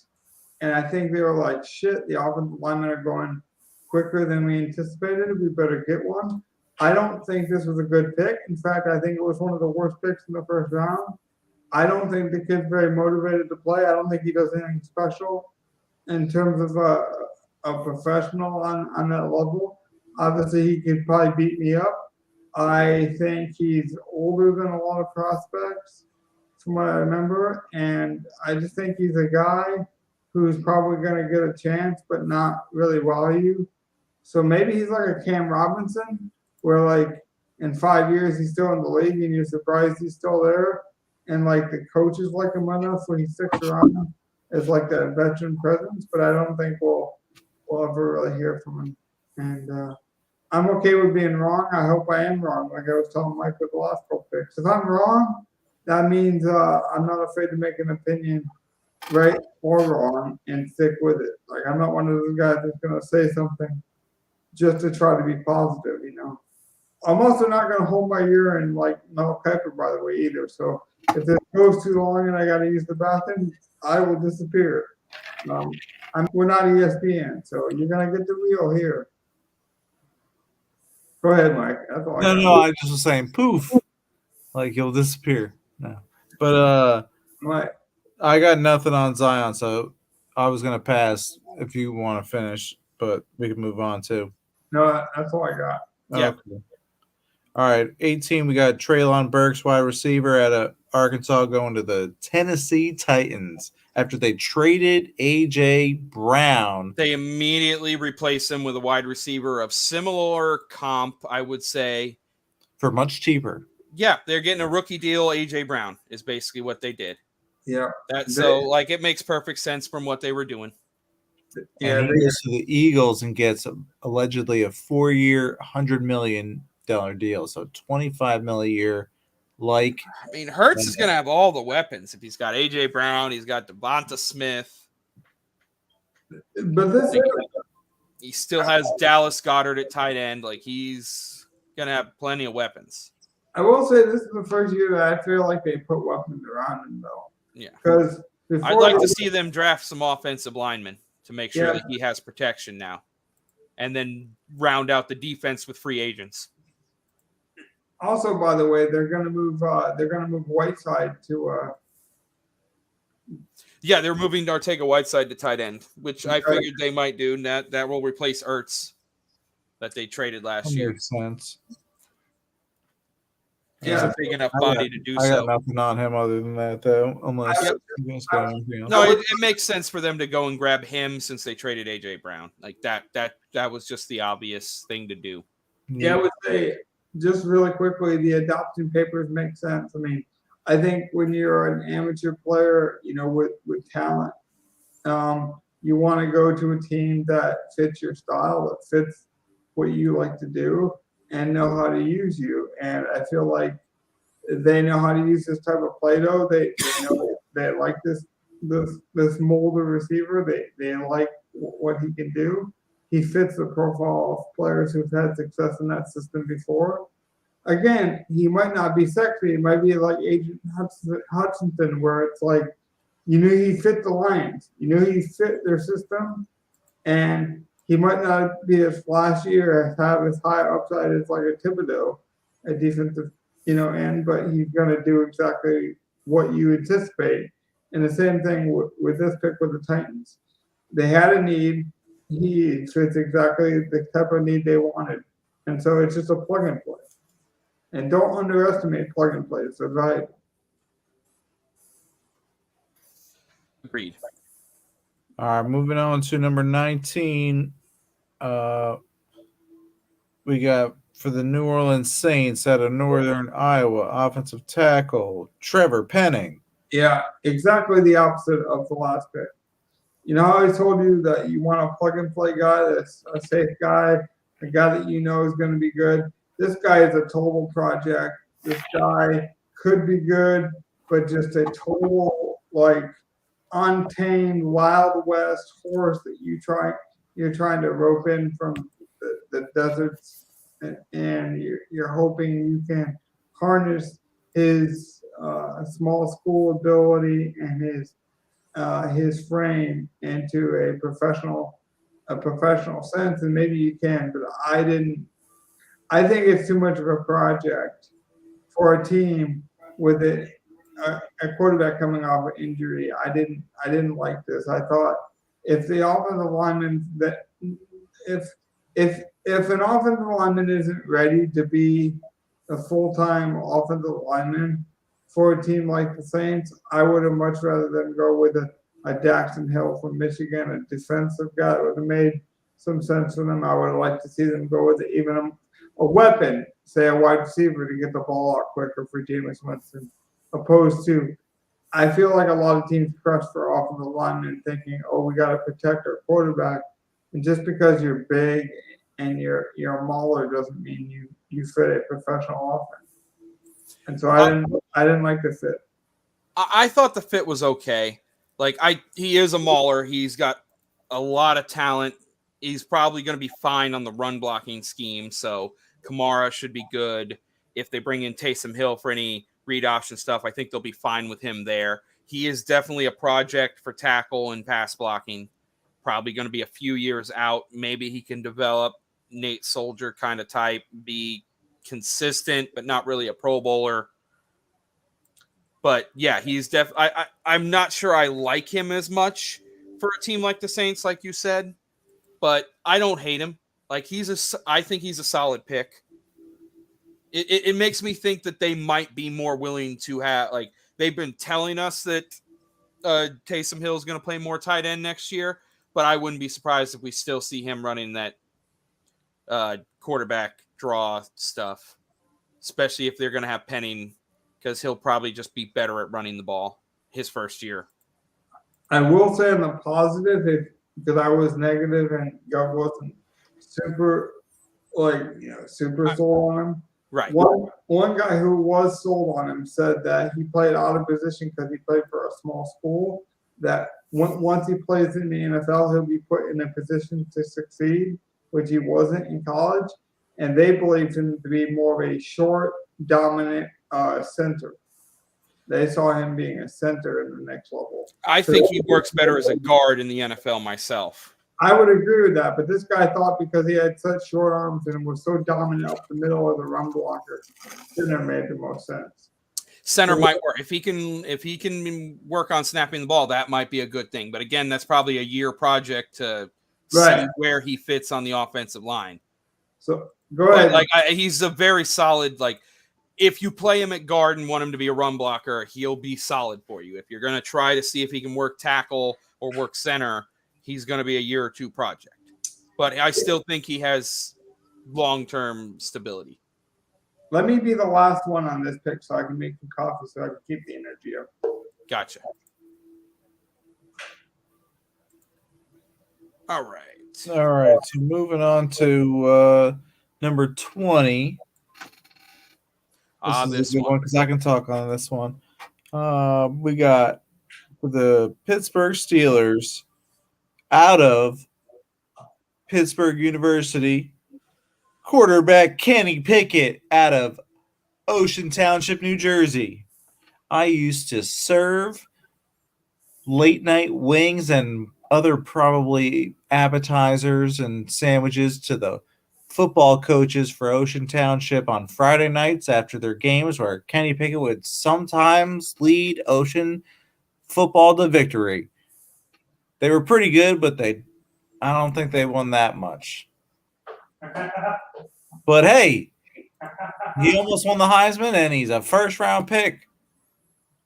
And shout out to Deal Bar. It's pretty much Deal Bar Co. I think is what they call it, but it's the nice bar in Deal. There's a couple nice bars in Deal. I'm not trying to getting way off topic. Okay, here's how I'll get you on topic. Do you have a problem with Kenny Pickett's hand size? Smallest hands in the NFL by a starter or a notable backup. It is interesting. I need to know how was his hands like when he grabbed hold of the chicken wings? No, well, did he look like a drumstick eating that chicken wing? What did it look like? Coach's late night hangout. Oh. Maybe some of the dads. I don't know. I was in the kitchen. I just got to look out at the fun. I didn't get to enjoy it. I was just grinding. The hand size thing cleaning up is nonsense. I truly do feel bad for Kenny Pickett. The whole hand. It reminds me of Dan Campbell with the kneecaps. You try to make one analogy that actually makes sense, and then people run with it for like a decade and you just can't escape it. I don't like it. I just don't like it at all. Yeah. But he had a great progression in his career at Pitt. And I wasn't sure that he was ever going to be that amazing. I never predicted he would be a first round pick. I'm super happy for him. And, I do remember, though, when I asked some of the coaches who would come in at other times when I would be bartending during the day, I asked, any of these kids got a shot? And he was the one name. Well, and all I was asking was, any of these kids got a shot to play D1? And Kenny Pickett was the name. They said, this kid's got a good arm. He's going to play D1 somewhere for sure. And I don't know that anyone knew he was going to be a first-round pick, but props to him. Good for him. I'm happy for him. And I'm rooting for him. I got friends that are Steelers fans too, being that it's not that far. And there's probably Steelers fans everywhere, but I'm going to be rooting for him a lot. And I don't think the hand size is going to matter that much. He played in Pitt.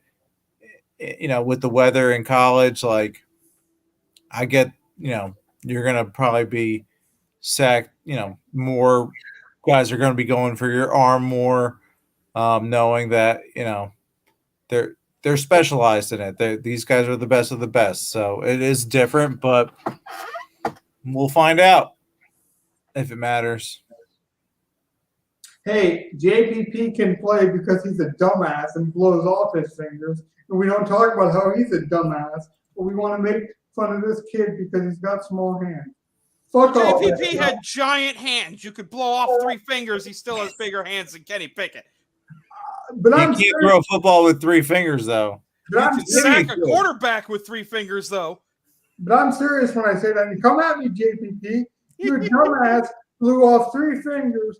Nobody in the NFL calls you a dumbass. But we want to make fun of this amateur kid who's never been given a chance to throw an NFL football yet. And we have jokes for days on this kid. I don't understand the hatred on his hand size and why that becomes a big joke. To speak to it though, Mike, I think it actually helped him. I think it helped his mindset. The fact that he took it all with stride, and he's the first overall quarterback taken. I mean, this might be a weaker draft class, but given that no one thought he was that high of a prospect coming into college. Sounds like the coaches weren't even told he was going to be Division One. Like, then he gets teased before he even throws the football. Like, all that mental fortitude. I'm a fan of his because I don't know if I would have handled it as mature as he did. Yeah, no, I was really happy for him, like, to see the celebration, and it seemed like he had the hair down and hand on the phone, so he might have been on a phone call the whole time, or maybe he was just having a moment to himself where he was just like, I'm going to keep the phone up here so people think I'm on the phone, and I'm just going to like let this all sink in, because this is crazy how big of a moment it probably was for him. I'm psyched for him. I'm not a huge college, or obviously I'm not that smart of an evaluator when it comes to football, other than just being a fan and using my eyes. I want to say Carson Palmer was really high on him, though. And Carson does a lot of work with younger quarterbacks, and that has actually proven to be a pretty good breakdown guy when it comes to breaking these kids down in a film room and then like a training facility kind of way. And he was really high on him. Some people think he's Drew Brees. Like, might lack like true NFL arm strength, but like will prove to be accurate and very heady. Like, he just won't make very many mistakes. And to be honest with you, that's really what the professional game comes down to, is not making mistakes. That's true. All right, enough about Kenny Pickett. All right, moving on to number 21 with the Kansas City Chiefs. Going to James Davis's comment. We got Trent McDuffie out of Washington, cornerback. I'll hit on this first. I definitely thought he was the third cornerback to come out behind Sting and Sauce. But he is a very solid corner. He not great in his length and such, but I mean he's not a bad, good ball hawk, excellent burst. Like, he'll be able to keep up with most corners. I don't know. His lack of size could hurt him against the bigger wide receivers. But other than that, he has great skills. Be ready to play in zone. I don't think he'll be a great zone corner, but I'm not sure how much man-to-man he'll be able to play, especially early on. Yeah, the other 2 corners drafted ahead of him flashed a lot more upside, but they were more man corners. They were more physical and athletic. Yeah, press corners, shut down corners. Yeah, whereas they were freaky in that sense. Where this guy kind of strikes me as like a Captain Motherland type. Like, he's going to be around the ball and around the team for a long time, like a coach on the field. Like, I think he's a good motivator. I think he's a good teammate. And I think he's a good zone guy. And, like, if you need him to cover a slot, he's not going to be afraid to pop a receiver.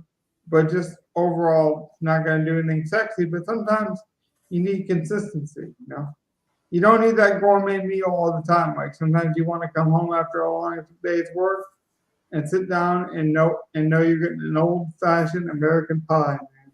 And that's what this kid is, just an old-fashioned traditional corner. Yeah, I think, just reading up on him, I think he's probably, supposedly pretty good at both. He's, the one thing I read about him, which is an interesting thing to say about a man, but he's got smooth hips. That's what it says. and it says he's good in both man and zone.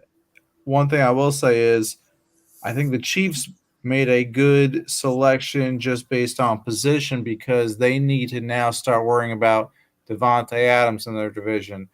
I can't think of, the Chiefs secondary, especially I believe they lost the Honey Badger as well. They did Tyrann Mathieu. Yeah, Tyrann Mathieu. He's gone. So secondary takes another hit with that, even though he didn't play corner. But you need a guy to start matching up with some of these other talents in the division. And LA, you got obviously another great quarterback, but and then Denver, you got another good quarterback coming in too. And I think Cortland Sutton's going to take a step up. They've got other receivers, Jerry Jeudy. Kansas City needed to have somebody to go up against some of these guys because right now I don't think they have anybody. I think this could be a good pick. We'll see. I mean, also remember the Raiders just went and got Devontae Adams. So yeah. No, I Derek. thought I said that, but maybe not. Oh yeah, so I wasn't sorry if I didn't hear that, but yeah, You're good. I think he's a solid pick for them. I think his lack of physical talent, like the fact that he's kind of a smaller guy, is what's gonna hurt him in the man coverage in the NFL. Otherwise, he does have all the talent, and he was the third best corner on my list. So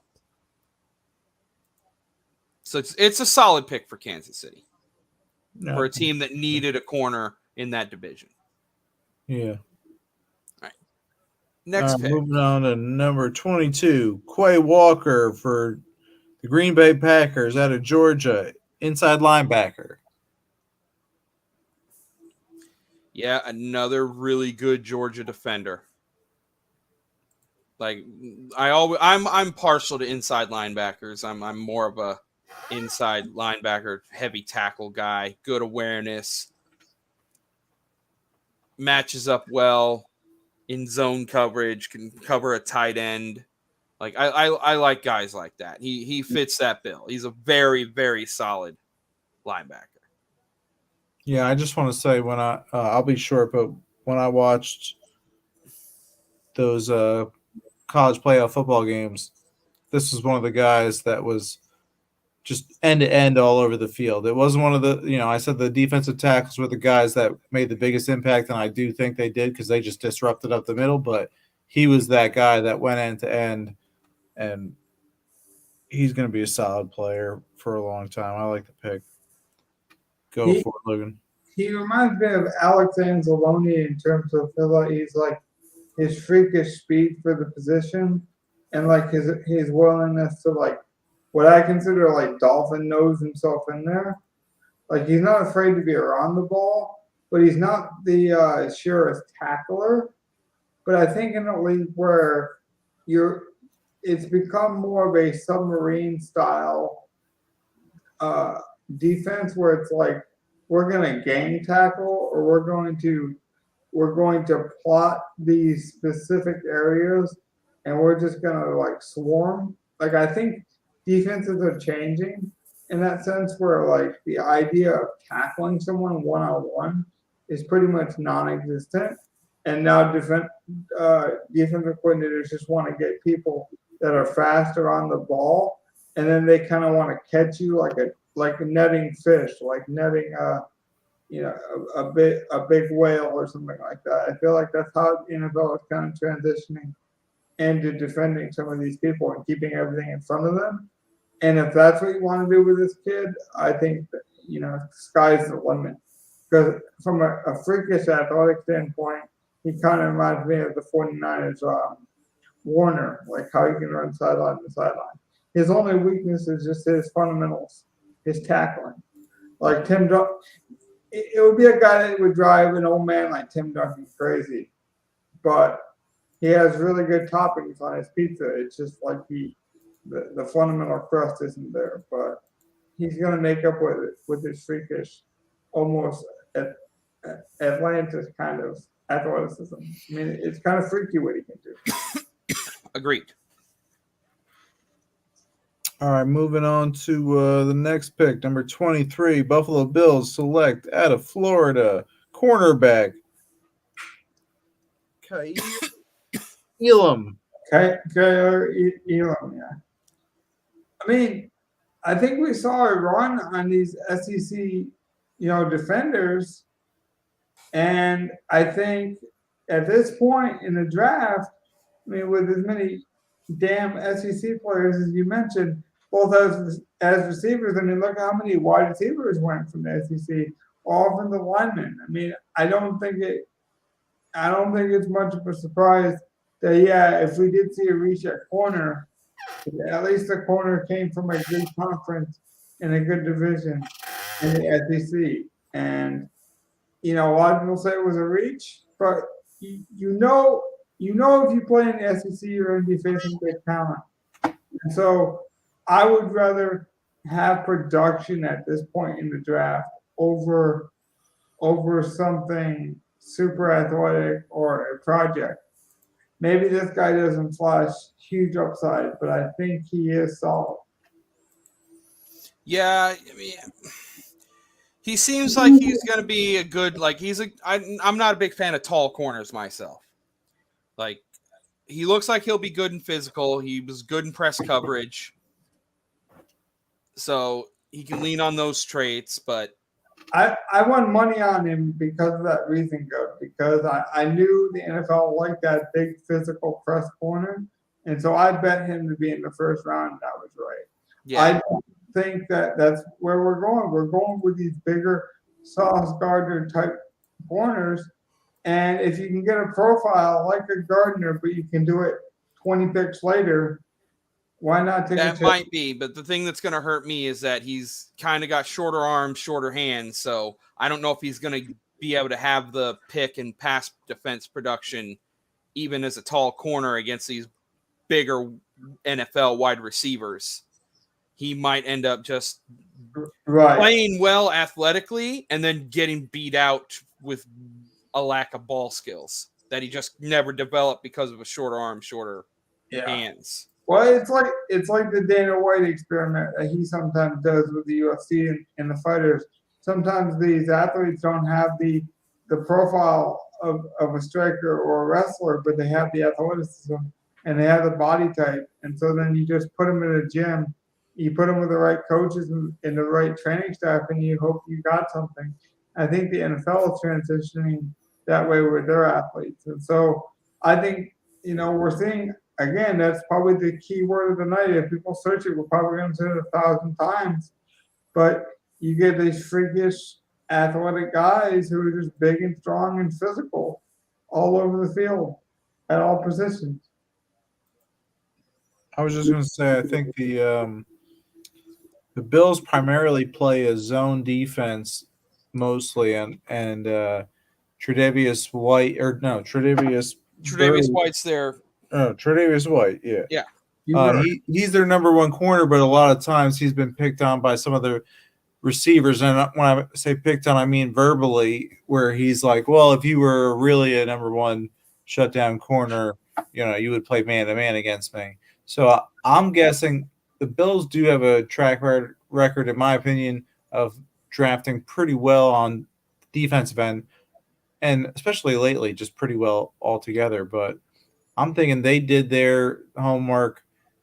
I haven't read up to where it says he's a good zone defender, but I'm guessing they feel like this guy's going to be a good asset to their zone defense. And now you're going to have two corners,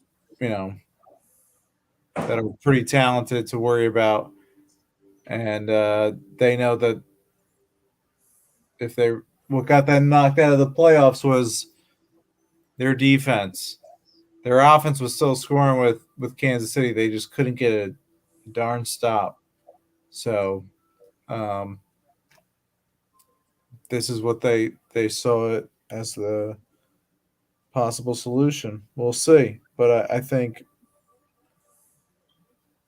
they probably got it right. I don't know. But unless you guys got anything else, keep it moving. Nope, I got nothing on that. All right. We got the Dallas Cowboys at number 24. out of Tulsa. Offensive tackle, Tyler Smith. Trying to replace Tyron Smith with Tyler Smith? I guess. I don't know. Wasn't a tackle I was very high on, but he is a solid tackle. Out of Tulsa.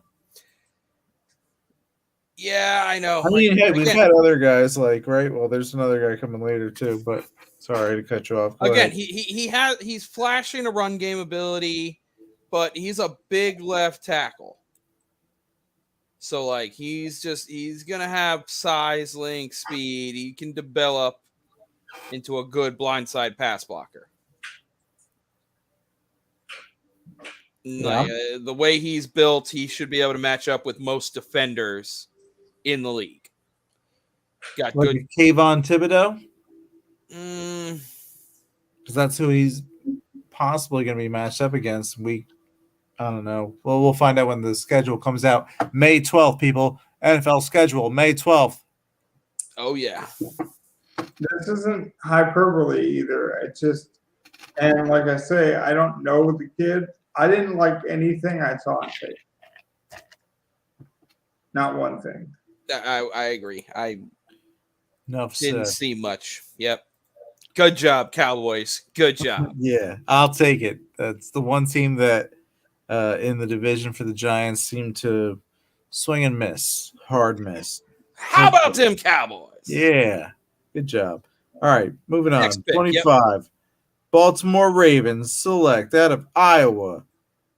Center, Tyler Linderbaum. I'll just be quick. People say he is good in the classroom. He knows where to be. He's pretty quick to move his feet. He's got some of the best footwork in the class in terms of side to side shuffling, but he's got really short hands, and they worry he's not strong enough for the next level. Yep, that's what I was seeing on him. He's definitely got some side-to-side speed. Probably good as zone run blocker, but can he develop into a solid NFL player? So think of him. Somebody said he's Graham Glasgow. If he's the last piece on a good offensive line, he'll be good. But you got to put other strong guys around him because he's very heady and he's very aware of where to be and how to get there. But once he gets there, they fear he won't have enough strength to make a difference. Agreed. Yeah, I don't got much else to say other than I think Greenberg said centers have a high draft re-sign rate in the first round from their original team. So I think it was 100% actually. But he went to the Ravens, right? And they always draft well, I feel like. Yeah, the one thing I did hear about him was that he has such good feet, Mike, and such good movability that if he did get to the second level, you could use him like a fullback. So it didn't get me thinking, if he did get with one of these running quarterbacks, would he be almost a fullback to one of these quarterbacks, quarterback draws? So, and then he goes to the Ravens, probably the most dynamic quarterback when it comes to rushing. So from a fit standpoint, it makes sense. As a blocker on a screen or one of these quarterback gadget runs, it's just his strength they're worried about. That's really the only weakness. But for offensive linemen, that's kind of a valuable thing to be missing. So I guess we'll see. Well, he was also a college wrestler. Yeah. I believe I saw that. So I'm pretty sure he's actually probably pretty strong. I mean, don't get me wrong. He's way stronger than me. I'm sure he could bench press me right now. Well, that's true. Yeah, because in wrestling, it's always guys your weight. There's no saying that the guys he's going up against the NFL are the same weight. I'm just saying, in comparison to other grown men. Right. Yeah, and who could be bigger this time? Yeah, it's not like wrestling. But we'll keep it moving on to 26 out of Florida State. drafted by the New York Jets, defensive end Jermaine Johnson II. See, everyone thinks this is a steal pick, but there's got to be a reason he slipped. And that reason is either a lot of NFL teams made mistakes, or this guy's kind of a knucklehead, because physically there was no red flags for me. But for him to slide, it either has to be a mental problem or a misfiring with the general managers and other coaches, or misfiring with how this guy interviews, or some kind of miscommunication happened. Because if you turn on the film, this guy should have probably been a top 15 pick. I think what hurt him was you can clearly, like, if you look at his film for like the first 6-7 games, he clearly is a top 15 pick. But once Florida State was out this year, he clearly, like, you could tell he mailed it in for 4 straight games. Yeah. And like was on the field, just not contributing, sort of mailing it in for 4 straight games. Right. To my point, yeah. Is that smart, though? Is that smart? Did he make a good business decision? Or is that a lack of maturity? And I think that depends on your personal agency and how you evaluate that situation. And so I think it matters on his own personal belief and value system that we won't know because we don't know the kid. And it also matters on if the coach believes in you and believes in the reasons you chose to do something. So we're going to find out. Yeah, I was just going to say one of my buddies who's a Jets fan was hoping to get him at the 10th pick. And so for him to, and I get that they had to trade up again to get another first-round pick, but to get that type of talent at 26, I know he was ecstatic. And I'm sure a lot of Jets fans are ecstatic. I mean, you get 3 first-round picks. Again, you have to trade up and you give up a lot of value, in the future. But I think they're going to like the pick. I do believe, if I remember correctly, when they said he got drafted, he was one of the guys from Last Chance U. Is that true? So I wonder if there's something to that, like with why he slipped, like, why didn't he get a chance in the first place? Like, why was he on his last chance? Yeah, and sometimes I got to be honest, I end up liking those kids more than the people that are around those kids. Sometimes it's the people around those kids that fuck them up. Maybe that's what the red flags were. They'll give him bad advice. Maybe he doesn't have the right people around him, and that was the right red flag for them. Yeah. Or maybe he's a tremendous person and the coaches are all wrong. But I do think one thing is true and one thing isn't, and we just won't know probably for 5 or 6 more years. But it should be an interesting story. I mean, I think there'll be a documentary, maybe more than Last Chance U on situations like this kid down the line. So yeah, but like you guys said too, he seems to be obviously tremendously talented, and the stats speak for themselves. See, I would take a guy like that over the kid from Tulsa any day, but I get why the Cowboys would take the consistency, from a small school guy and want to develop him over a guy who already thinks he's the man. So, and again, it's a salt and pepper kind of thing. If you want the guy who's more humble and more grassroots, then you're going to take a guy who might not be as well known, but he's more coachable, or at least perceived that way. So go ahead, Mike. No, I was just going to say, I think that in conclusion for my Jets takes, the Jets had a great draft. They get a weapon for their quarterback. They worked on the offensive line last year. And then they get 2 defensive key positions to stop the pass, a pass rusher, and hopefully, with Sauce Gardner, a shutdown corner. That's what we're hoping for. They're hoping for another Revis, like Governor said. Yep. That's all I really have on him. I'm not sure how he'll be. His drive, I'm not so sure about it. Like, what happens the first time he actually gets some money? Does he really even need to play? What happens when he realizes the Jets have nothing to play for? Is he going to actually try? But you could say that about anybody, though. That's the funny thing is. You can say it about anyone, but he's shown it in college. He'll do that. He made the decision to quit on Florida State and just mail it in for 4 games. And there he wasn't even like getting paid to do it. So like maybe if he's getting paid to do it, he'll have more drive.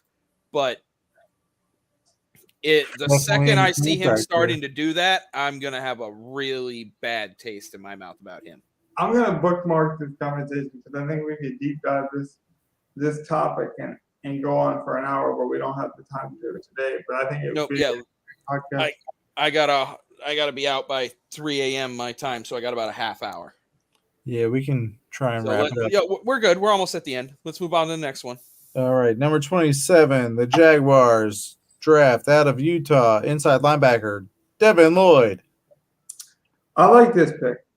I thought he could have been the number 1 linebacker taken. So I thought the value was tremendous here. I actually think this might have been the smartest move the Jags have made in the last 5 years, in fact. Because I thought the value really matched what they needed.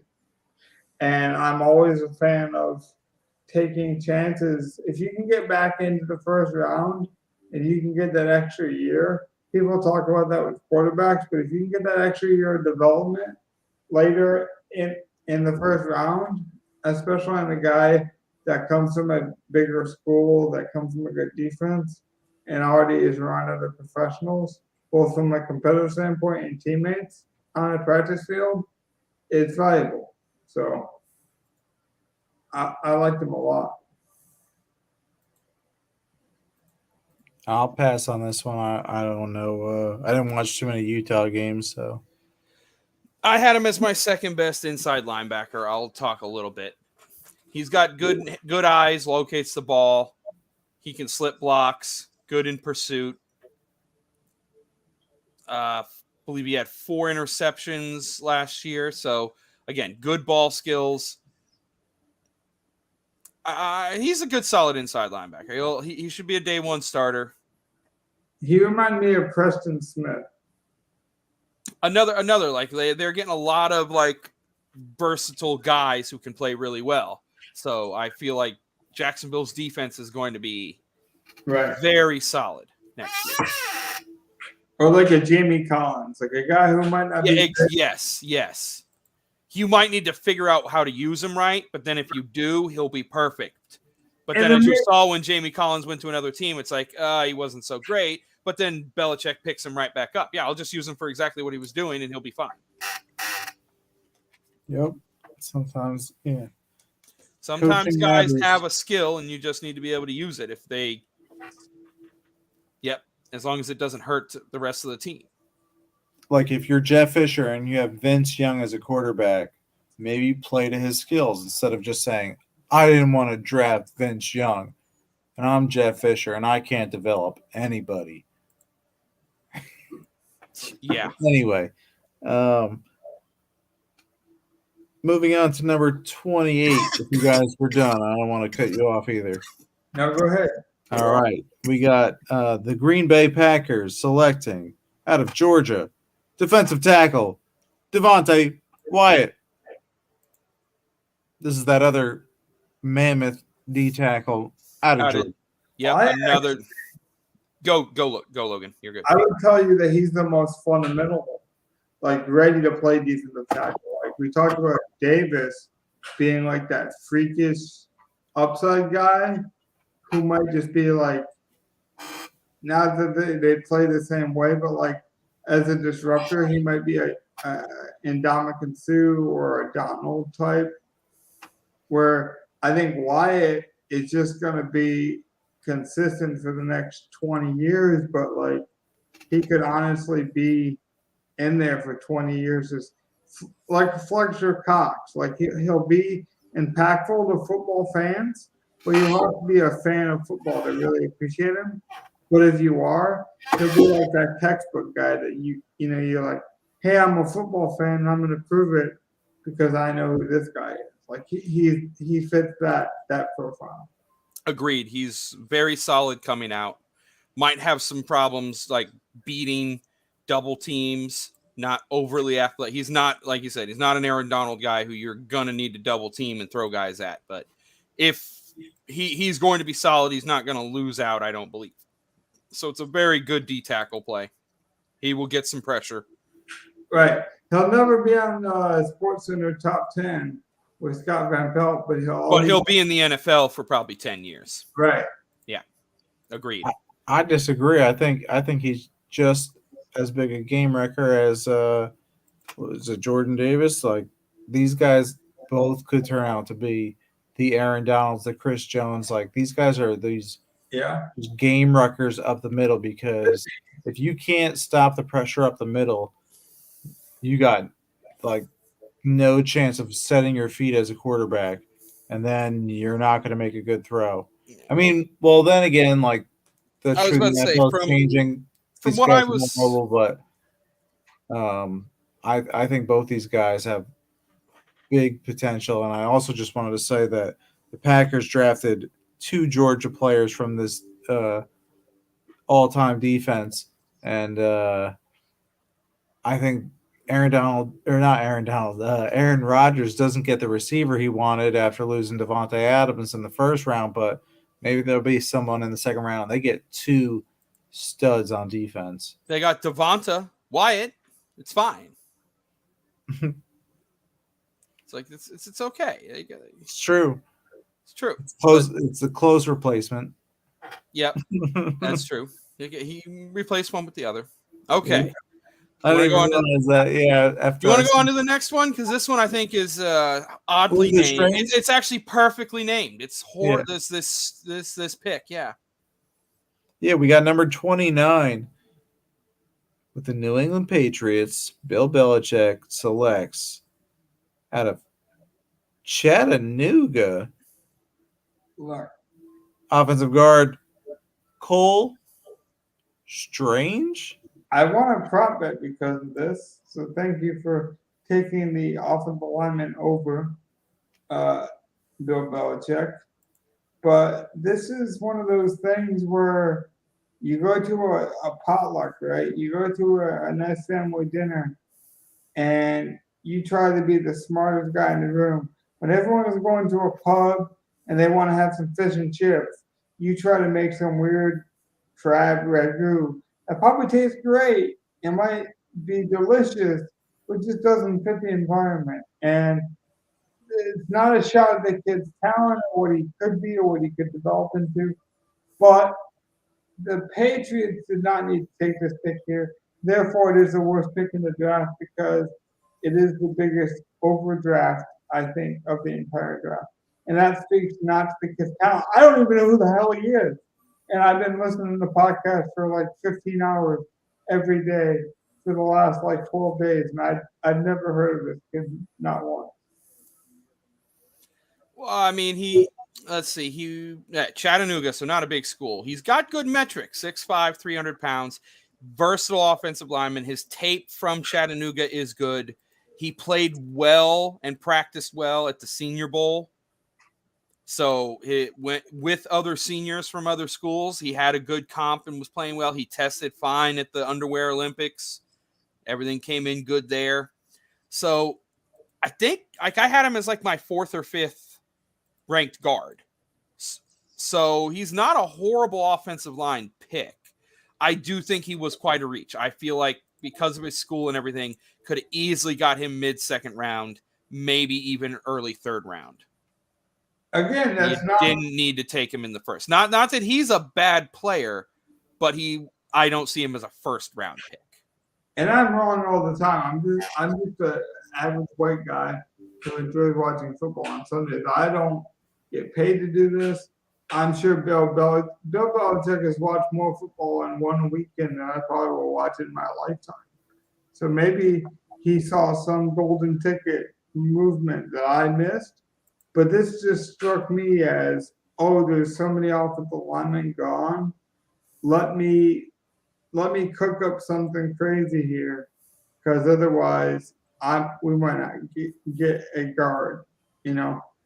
And so, but I don't understand what, but yeah, we can move on, Mike. Yeah, I got nothing. I got nothing on that strange dude.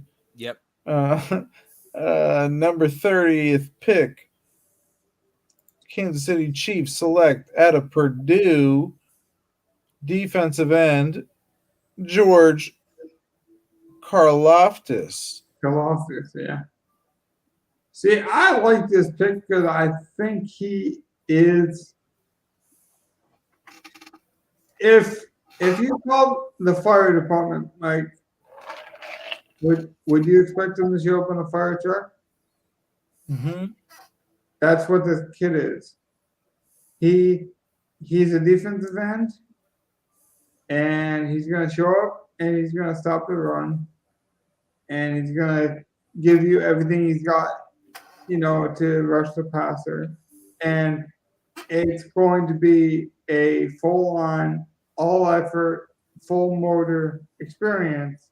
It's just he doesn't got premium oil in his motor, but he's gonna grind the gears every day. And so, like, sometimes you want that though, because or do you want the fancy sports car that's always gonna sit in Jay Leno's garage, and you're gonna pull it out for the photo shoots, but you're never gonna drive it. This kid is, he's ready to play now. He could play today. He could play December 26th. He'll be ready. And we talked about taking risk and taking chances. I don't think there's much risk or chance with this guy. It's just his upside might not be an elite upside type play, but who cares? I think there is something to be said for consistency and just being like Kyle Vanden Bosch. This guy could be Kyle Vanden Bosch. Like, again, you'd have to be a football fan to really appreciate him probably for 10 years. But everyone who tunes in religiously on Sunday at 12:30 can make sure that their lineups are right, and wish the players the best on Twitter. That's the kind of guy that, will get the attention of that kind of fan. Where a casual fan like my mom will probably never know this guy's name. Go ahead, go. I got nothing much to say about him. I agree. I wasn't really paying much attention, so this is a pass for me on him. I got nothing really to say about him. Just to add to what Logan said, not too much about him so much, but I do think, for the Chiefs that fill the need, they're looking at the same thing like the Bills were looking at, even though they beat the Bills. It was a shootout that game, and then their defense couldn't stop the Bengals, even in the previous game in the regular season, couldn't stop the Burrow-Chase combination. So they figure we got to get better at corner, get a little better at pass rush. I was going to say, I was surprised to see the Chiefs have 2 first-round picks, but then I'm like, oh, they just traded Tyreek Hill, so that makes a lot of sense. But that's all I got. Moving on to number 31. The Bengals select out of Michigan safety Daxton Hill. Gov, you want to take that one first, or you want me? Yeah, I'll go. Okay, so solid safety. Eric Berry comp, I would say. Good, single high safety, great range, can break on the ball. Good tackler. Well, not a great tackler. He doesn't really wrap up in space. Can definitely lose some tackles, but willing run defender. He's going to go in and try to hit those tackles. But if he doesn't hit it right, he has missed a few. Got to work on those sort of fundamentals. Him with Jesse Bates Like they're going to have a very good secondary to have to deal with. I mean, going to be like it seems to me like they're looking like they're not so worried about their division with like a Pittsburgh and a Baltimore and a Cleveland, where like those are kind of run teams. They're like, no, we're going to have to compete in the AFC. We're going to be seeing Mahomes. We're going to be seeing Josh Allen. We need corners and safeties. These safeties are good because they play the run too. Yep, and I feel like they needed that. Like Cincinnati wanted an offensive lineman. Cincinnati friends I know, they wanted Lindbaum. They were hoping Lindbaum or someone fell to them. So the safety's probably a good bet for them. Daxton Hill was a solid high end, like high safe, very good solid pick for them. For a Super Bowl team to get a solid safety like that, it's pretty good. Okay, well, Logan's back, so actually I was going to ask a stupid question as a joke, but I'll kick it to Logan since he's back. I don't have much to add. This guy has no position. And in a good way, though, right? Maybe. Maybe not. It's funny that he's listed as a safety because I would view him as just the opposite.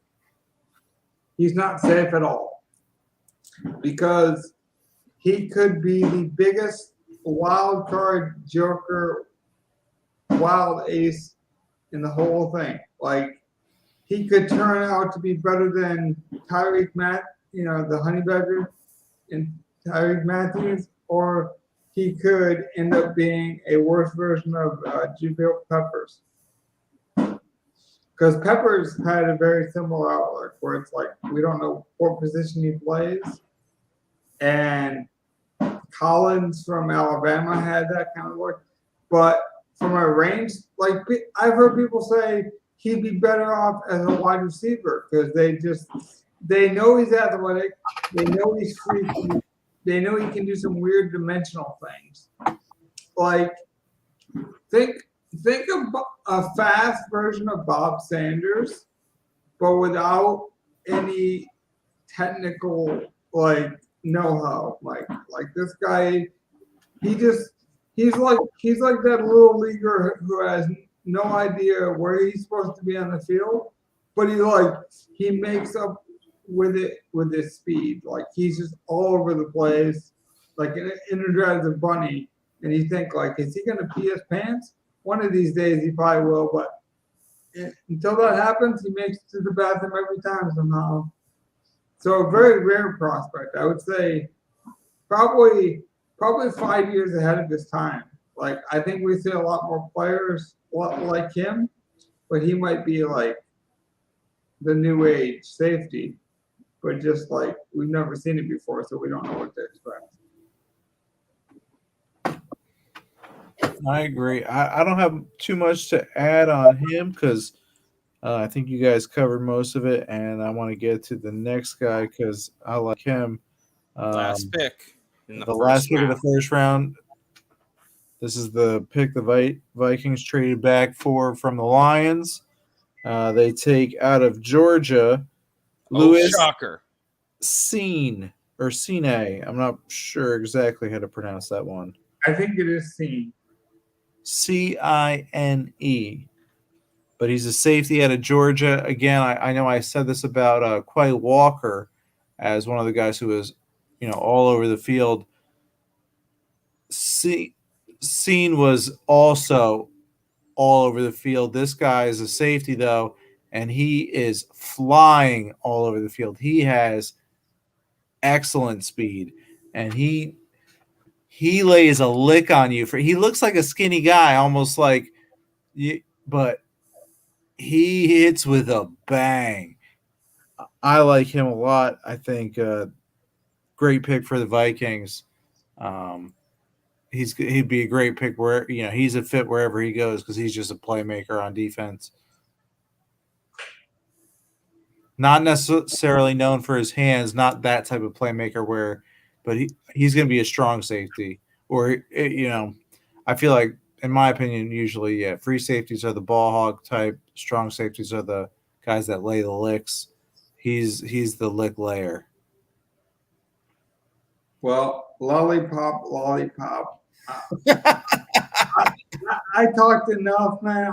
I'll let Mike get the final licks in on that one, and I'll kick it over to Gov just so we all hit our bedtime thresholds. Because we can always talk about the storylines later. Because there's a lot of storylines coming out of this show. I will say though, I'm gonna make a children's story for our draft time storyline. Because I'll tell you what, we saw a lot of unicorns. We saw some Jack and the Beanstalk like monsters.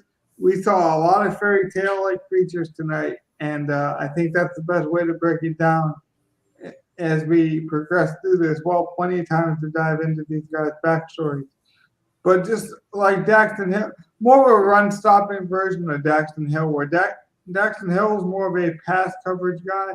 This guy's a run-stopping kind of freak athlete. And after that, I'll just kick it to Gov so he can close up shop, and then we can close up shop ourselves. I thought the first round went pretty solidly for most teams. I loved how Carolina got the tackle we wanted. I think the Giants got two guys that are solid for them. Most of the picks made sense. Williams for Detroit was good. Treylon Burks going to Tennessee made perfect sense. Of course, Belichick's going to do something strange.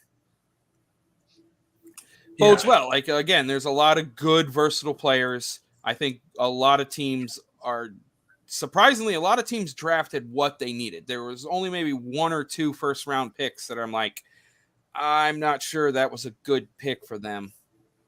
But, again, one of those was the Cowboys, and I don't really care about them. Yeah. Good for them. You don't get my overview because I think we should all let this digest before we make any rational opinion. That would be my biggest takeaway, is too many of you. Well, that's why my opinion was an unrational one. Fuck the Cowboys. That's my unrational opinion. Exactly. There you go. Too many of these college quarterbacks want to pretend to be experts, man. We don't know. And give these kids a chance to develop. I mean, there was a Lions fan who was booing the Williams pick, but I promise you, if Williams comes and makes a 90-yard touchdown in week 2 of next year, this guy will pretend like it's never happened. So the thing I told him was, hey, this comment is screenshotted. That's all I sent back to him. So, like, sometimes the best thing to do is get some sleep. I will say, I put some special stevia and cocoa powder in my coffee today. I kicked back. I'm going to enjoy an extra cup. Work's been good. Tomorrow's an easier day for me. Like, it should be pretty good. Just got to work a little bit and then enjoy some golf. So I don't mind staying up late with you guys. But give my cohort some attention, man. It's almost 3 a.m. for us. We went live after the draft because we knew most people wouldn't do it. We're a little podcast that could, so we knew we had to get on when most people wouldn't. And if we would have done a live draft, we would have been competing with 19 other bigger podcasts that were going live. We weren't going to get the viewership. This way we can give you our honest feedback. And then we can come back with storylines tomorrow or the next day after we, let the food digest a bit. But you saw how we cooked it up tonight. And we'll let the food digest, and then we'll come back with some takes over the next couple of days. So look out for that, guys. I know we've been watching a lot of basketball, but these guys know football. I enjoy all sports, so I really did enjoy watching football again and getting to talk about the football, the pigskin over the round ball. But we're watching basketball too. We'll definitely get back to that. When do you guys think about doing this again so we can give people an idea? You want to go tomorrow? Do you want to go this weekend? Like, what are we looking at here? Not to put you guys on the spot, just to kind of give a schedule, I guess. I'm still honestly waiting on my schedule for work next week, so I really have nothing for you. Well, the honest truth is we don't know, but what we do know is tomorrow. We'll see. I mean, tomorrow night I should be here. Yeah. Here's what we can say: we're a little podcast. We're giving away promotions. We are doing things, to get attention because we need attention to keep it going. Like that's transparent.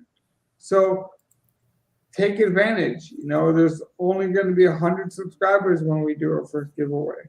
So you have a lot higher chance to like and subscribe and to get part of that giveaway and actually win something over these bigger channels that have thousands of subscribers.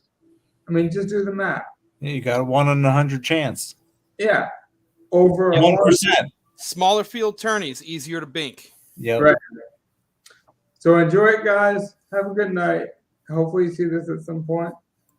Shout out to the one live viewer we had for like 30 minutes, man. It was a late one, so I appreciate you. Take care, guys. Be safe.